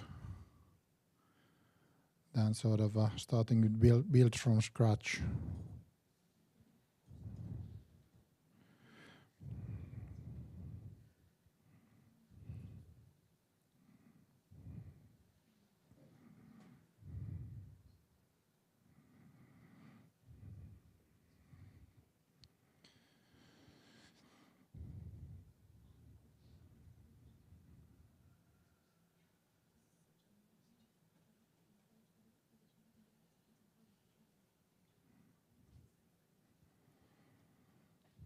All right. Have you all voted? You shake your hand if you haven't yet. All right, we'll wait for a minute.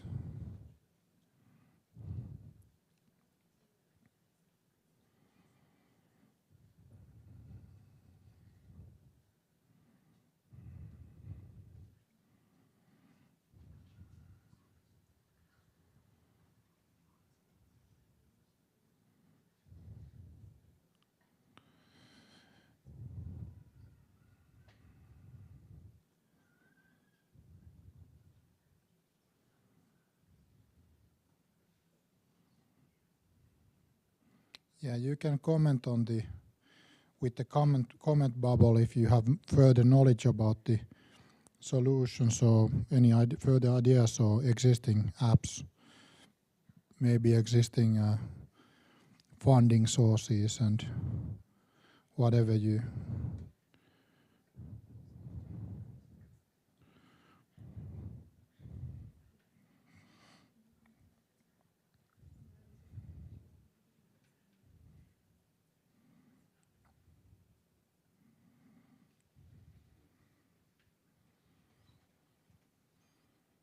All right. Is all of the votes in already? More or less. Yeah. All right, good. Fantastic. Let's have a look what kind of ideas we have in the ideation session. So we have actually quite many ideas that has had 10 votes or more, and then also significant number of other ideas as well. And I guess there's new ideas to be put in as we speaking, so those have been given only one vote. So this is not now to rate them in the order that what is the absolutely the best idea, but just to get a sense of what's popular. And we can keep this link open, for the time being, so you can have a look and reference vote on them after this session as well. But what I would like you to do now, considering if you are interested in participating in the next phase of the process, possibly with hackathons or workshops on taking these ideas forward, this is now an open just shared for this lot, but of course now an open sort of a template in this, so you can choose whether not to do it. But if you can throw in your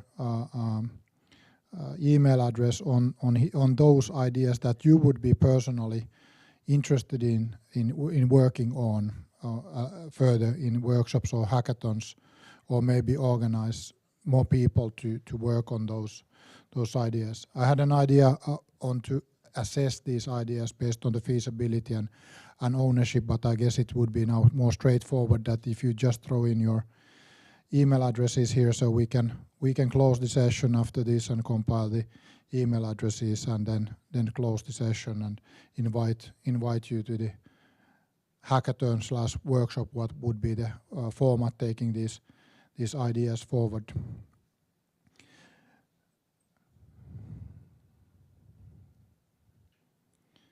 It would be nice to get at least one or two people to sort of champion these ideas. I know that it's somewhat difficult if you don't know yet the resources or how to go about it, but just the initial feeling. Yeah, a question back.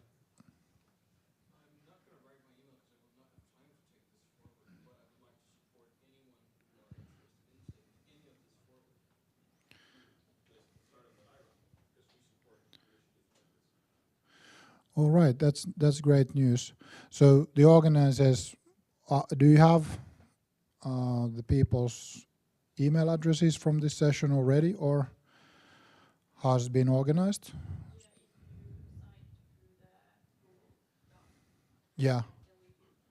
Okay, you do. So then we can also ask people's interest in a follow-up email to all of the participants, so we can also go about it like that.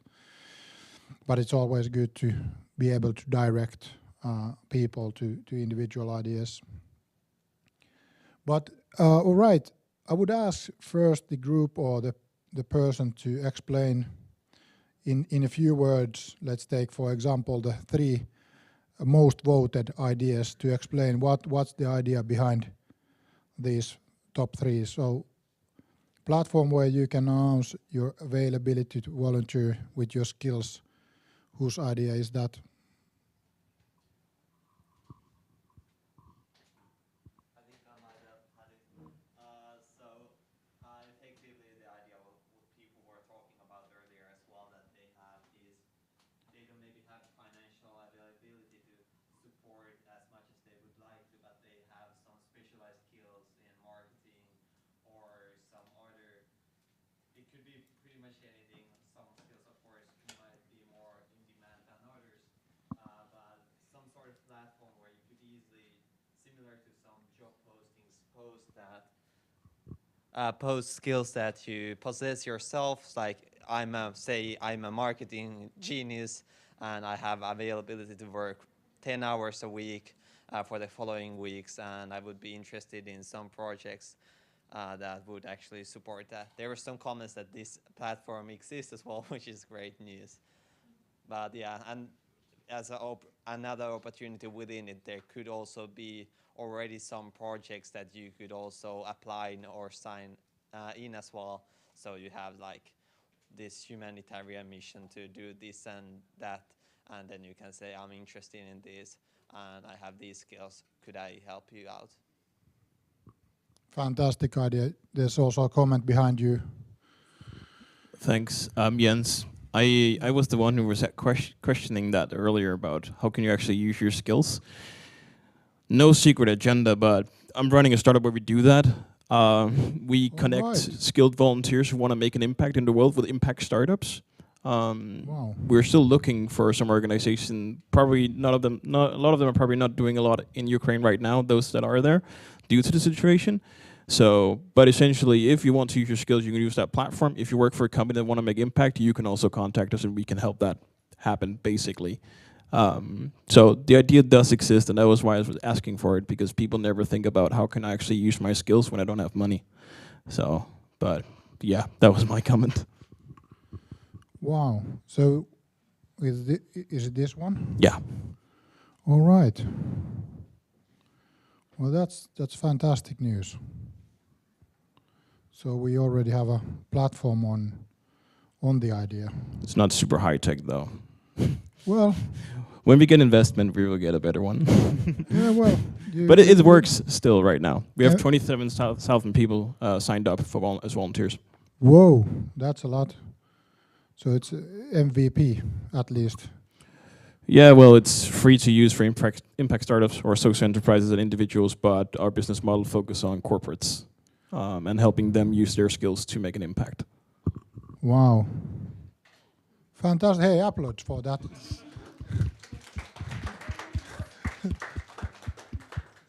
Fantastic to hear.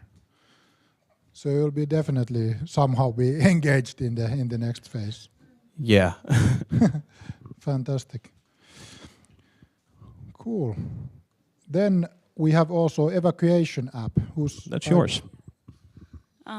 That's my idea. Emilia, yeah. Hi, my name is Emilia. And actually, I think it was Lisa that commented on my app that it could be abused. So I think the initial idea was that there could be this app for everyone to use where you could see all the information on different routes, on ways to use transport within Ukraine, but also like if you need to flee the country, what are the policies in different countries, and how are, for example, European Union countries taking people, because there is differences, even though there should not be. And also the rights of people. Thank you, Jens. But yeah, maybe the evacuation app could be more towards if you need to flee the country and not within the war zone, then it could be more feasible. Thank you. Yeah, good idea.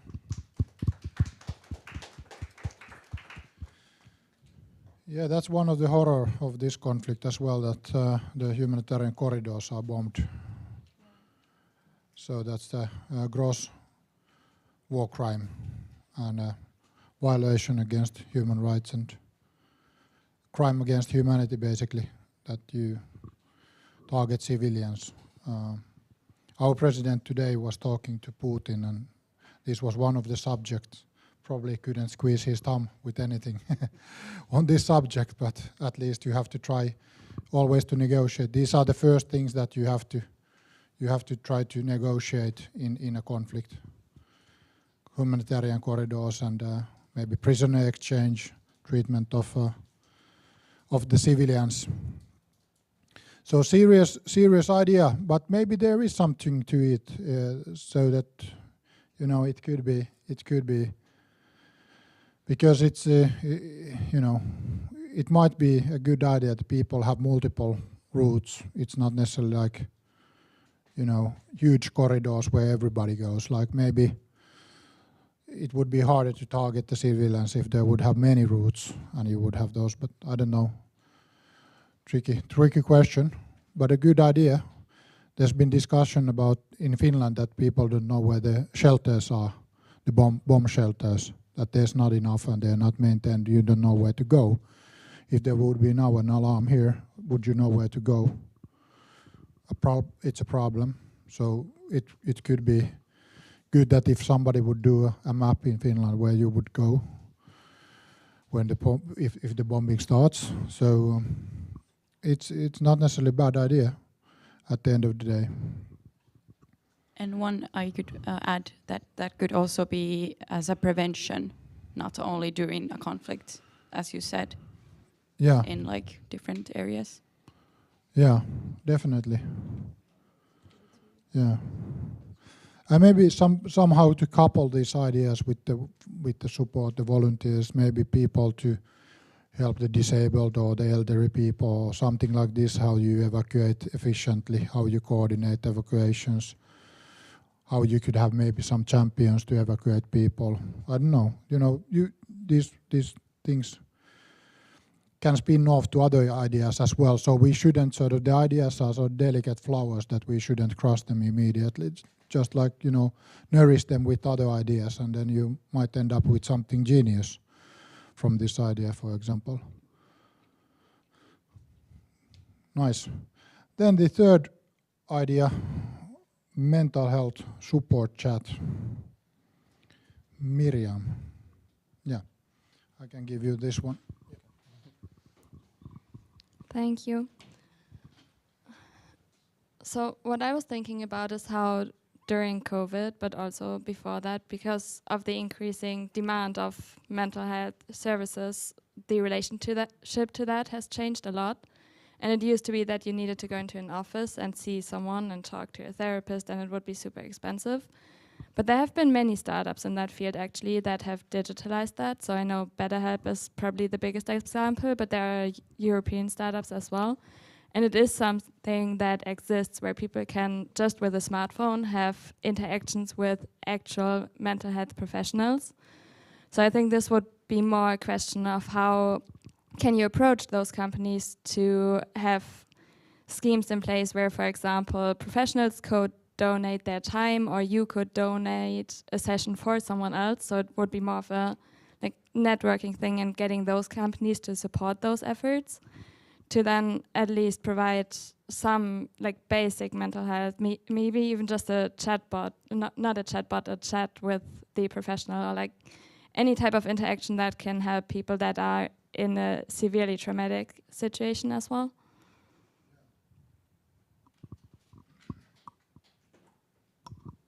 That's a great idea. And I think there's been actually chat bots for trauma-based therapy in Syria or somewhere with good results actually. So it's amazing that people just need some sort of reflection on when it's happening, so that it doesn't you don't internalize the trauma necessarily if an outlet or debriefing possibilities. And many of for example, the peacekeepers who are having PTSD, they are not necessarily having them from shootouts or some sort of really traumatic experience, but it's rather from the wider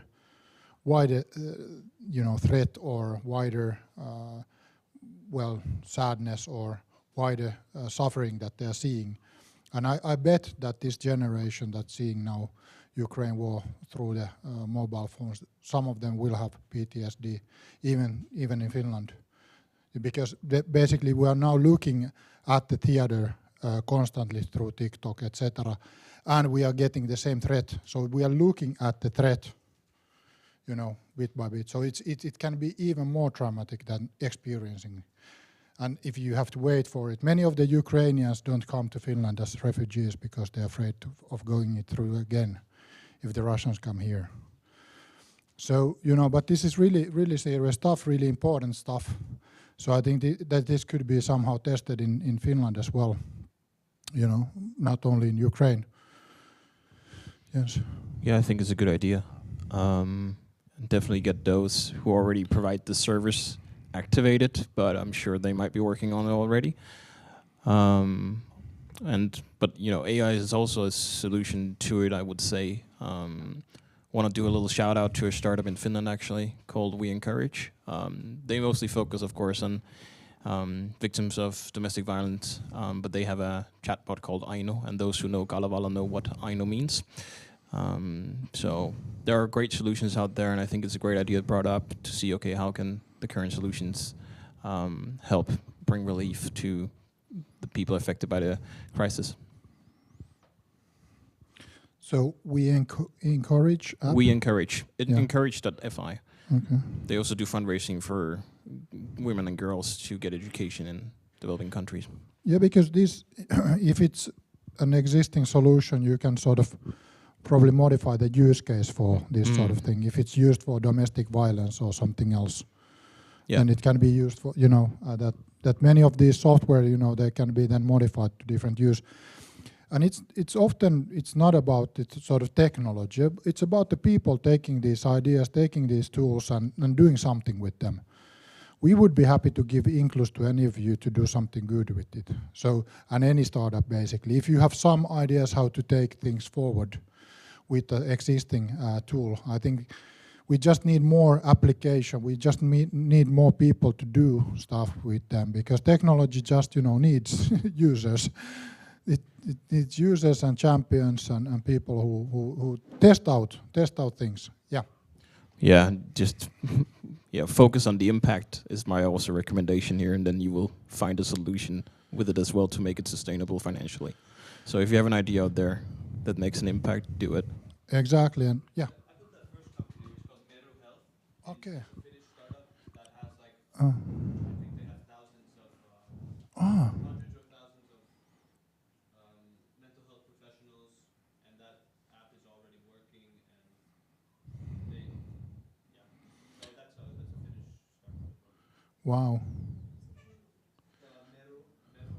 Yeah, like here, Meru Health is another saying to the people in the home. Approach Meru Health and you say we want to do this to help in crisis situations. Yeah. And they might find some mental health professionals that are willing to volunteer. Wow. Fantastic. So it was mentioned for the people at home that Meru Health is another Finnish startup that is doing similar stuff and might be able to provide the technology for crisis situations. Nice. Good stuff. Hey, this is so interesting. I want to, just, we are a little bit over time, but maybe two more. Educational apps. Jens, is it your idea? Yeah, was a bit like, existing stuff, because there are a lot of great educational apps out there. I believe we had one speaker today who has their own app as well. So again, it goes a bit hand in hand with providing that support to those who are not able to go to school now, so you can have sort of an upkeep in your education. So that's also why the description is so short, because there are some solutions, but it's current technology that can be utilized to really make a difference.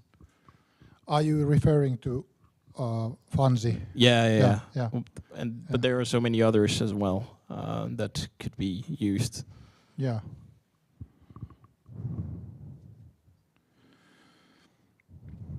Nice. And Lisa, you said that you are interested in taking it forward. Who's Lisa? You? Well, not much. It's just that I thought that maybe like the apps would. I know that there are many solutions that already exist, and they are maybe like topic specific. But something that would help is like translation to begin with, but then also like consolidating things that are kind of maybe relevant to the school program that people are now missing. So some sort of adjustment would be good.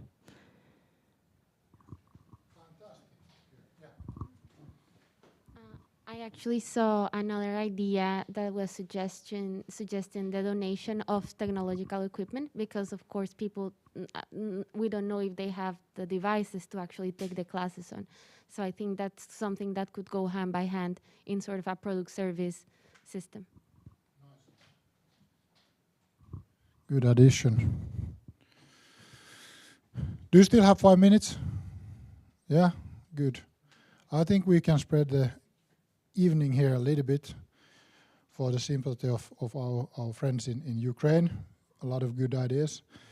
So News verification. Again, idea from Jens. Oh yeah. So there's all this debate about. I have a little bit of insight because one of my good friends is actually Ukrainian Danish, and he's a postdoc in essentially disinformation between Russia and Ukraine.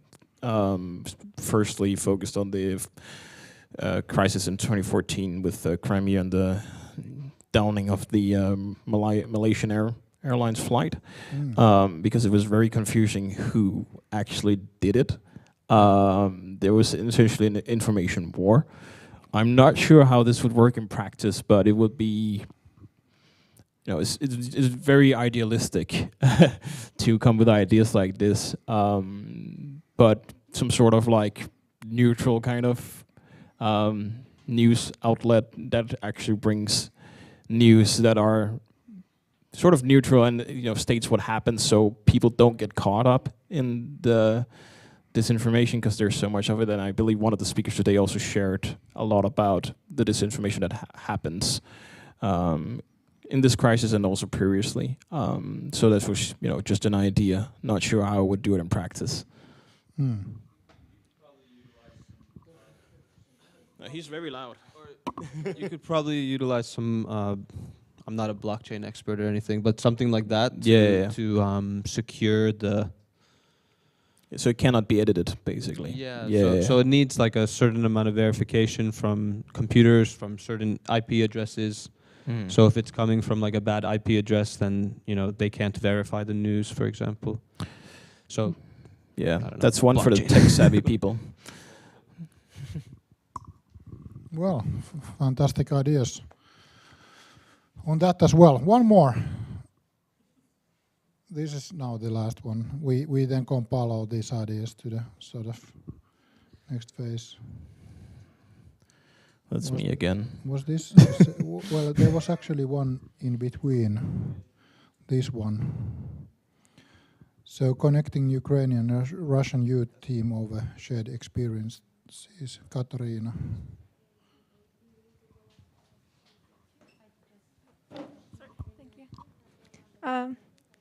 Yeah, so this is a super long-term approach. It's basically all about creating a connection between the two cultures, but also people looking way ahead in the future. And this is all about, it's very vague and abstract, but it's all about kind of creating experiences that can bring these two cultures together. And especially targeting youth, because as you grow older, it's harder to see eye to eye with people from maybe different backgrounds or people who just have different mindsets.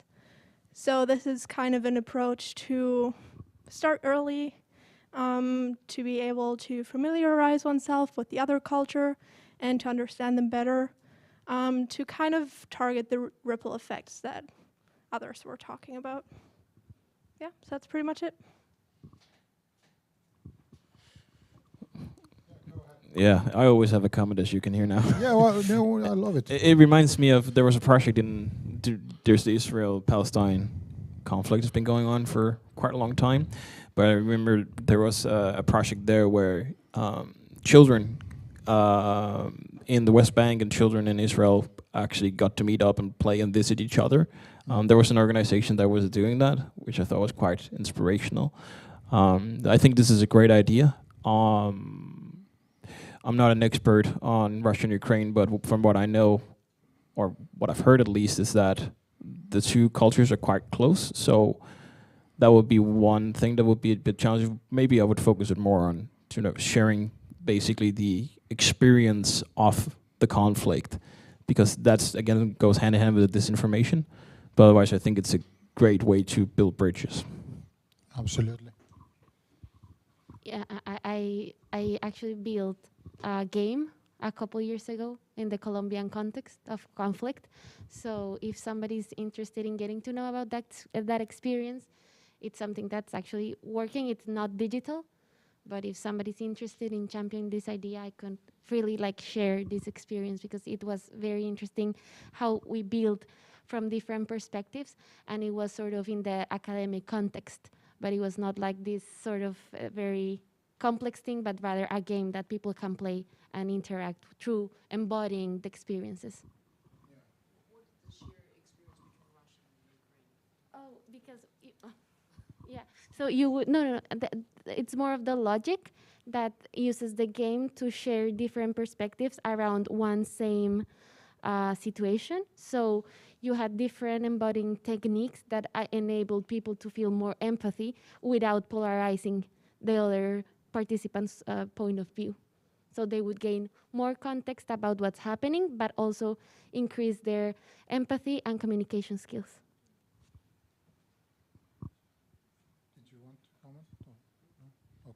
Yeah, nice. If you can throw in maybe the sort of idea into the comment with the app, so that would then be documented, so we remember it when we go forward. That's very nice. And if you consider Ukrainians, the youth who are now taking the guns have to defend their country. Many of them under 20 years or 20 years old. They've been always Ukrainians. They were born in independent Ukraine, and now also vice versa in the Russian side.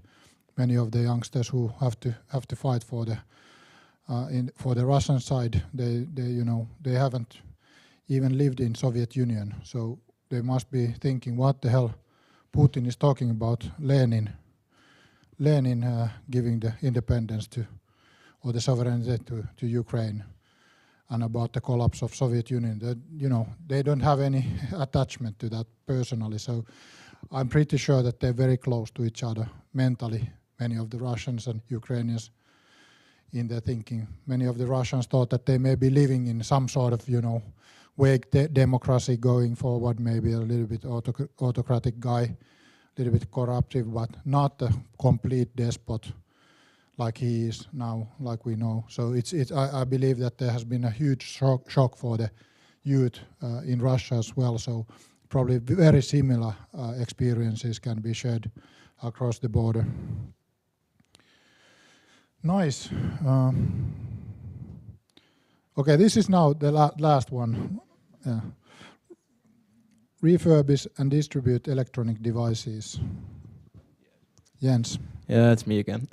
Good. Well, which is mostly because there's been all this debate, like, okay, how can I help? And then a lot of people donate clothes and then drive their car all the way to the border. But currently there's not really a need for that. So it kind of goes a bit hand in hand with this educational aspect. So, giving children the opportunity to use electronic devices to get, or basically be included in teaching. Something we saw happen across the world with the COVID lockdown, that people then had to go home and they couldn't access any learning if their family didn't have enough money because they didn't have a device. So kind of like, okay, you can donate your old device if you want to donate something. So that was kind of like what the idea is about. I know about some solutions to this, but in another context. So of course that's an inspiration I've got. Yeah, it's Finnish. Smartphones for Good. I think they don't donate them to developing countries. Yeah, old smartphones. There's also one in the UK that was started doing the lockdown, which is called Check Inclusion UK. So there people can donate their old device and they're distributed to children whose parents cannot afford devices for them, so they could actually be in school from home. Yeah. Well, you can try.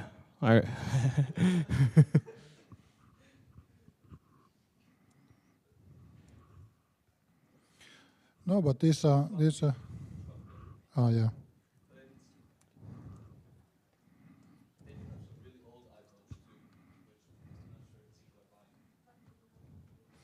Yeah, but these are really good low-hanging fruits, if you just go and ask, it's pretty simple. Awesome ideas, fantastic.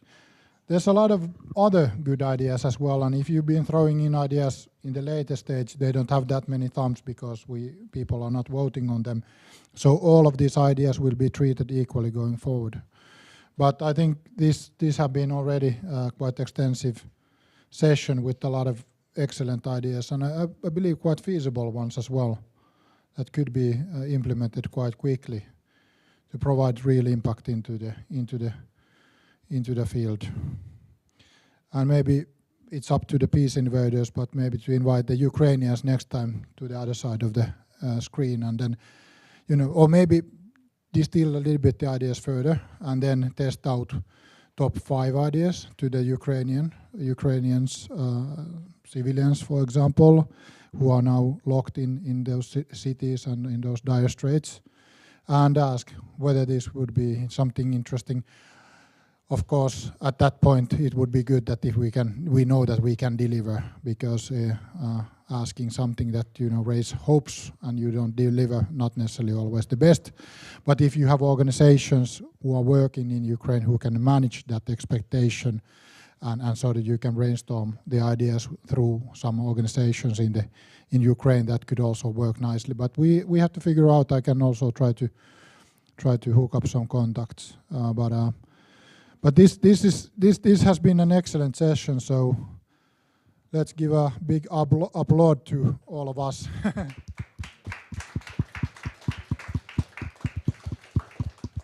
So it's way better to be an actor than just a bystander. It makes your own life easier when you know that you can do something and contribute to the situation. You are not just a sort of a passive, you know, person floating in the sea and seeing what's happening. But let's try to do our best. I believe that we can do a lot with these ideas already. Thanks a lot.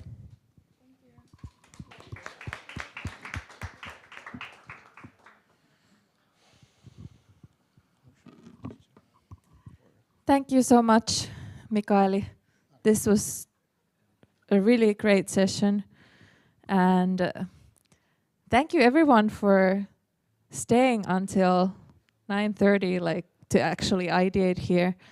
And I really hope we can continue from this at some point. We would like to also, we'll have to see in what form, whether it's a hackathon or some other kind of event. But at this point, actually, just before we leave, I would like to invite our organizers here. So, Wicked Helsinki. So let's have Werneri from Wicked Helsinki. Woo! And do we have our Aaltoes? Who wants to be the Aaltoes representative for the night?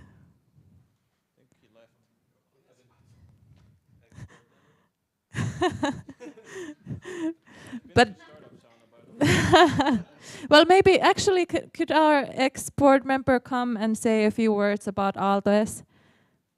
Because and also because I must say I would have wanted to thank also Riikka, because she's from Wicked Helsinki at the moment. What? It's bright here. And but she's been a very key part of organizing this event, so it's good that she can be here. Yeah. Woo.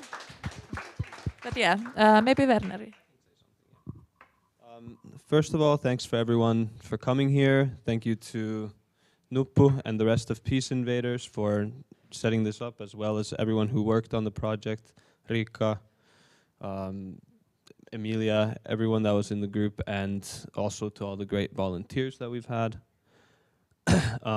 Yeah, Wicked Helsinki is a community where impact projects and startups are born, developed, accelerated, you name it. So if you have an idea, you can come and you might find people that are interested to work on your project. It's, well, we call it radically inclusive, which means you can come to our board meetings if you want. And what else could I add? We meet up physically and in digital spaces like Discord and Telegram. And yeah, our goal is basically to empower and inspire people to work together and solve wicked challenges. And let's face it, we're facing systemic issues. They don't happen alone. They don't happen with one point of view or one certain group of people. We need all types of people working, all types of backgrounds, and areas of expertise and all that. And yeah, I welcome you to come to Wicked. Yes, I also want to say really huge thanks to all of you for still being here so late. Yeah, so about Aaltoes, yeah, I was the board member last year, so maybe some things have changed, but what can I say? Aaltoes has brought out many really influential initiatives, and I think everyone interested in entrepreneurship or the entrepreneurial mindset that you can benefit from in all stages of your life and different career paths, I think you should definitely check them out and what they're up to this year. And it was great to have their support here today also. Thank you all. I just want to add that I feel really privileged to be in the position that we are in here, to be able to, you know, think about how we can help other people and not being to think about that, you know, I might not have a place to sleep or might not have the next meal. So let's use that privilege and try to do something good with it. Thank you very much. And I would also add about Aaltoes that they provided the snacks. So thank you, Aaltoes. But yeah, this will be the closing of the official part of the evening and the streaming.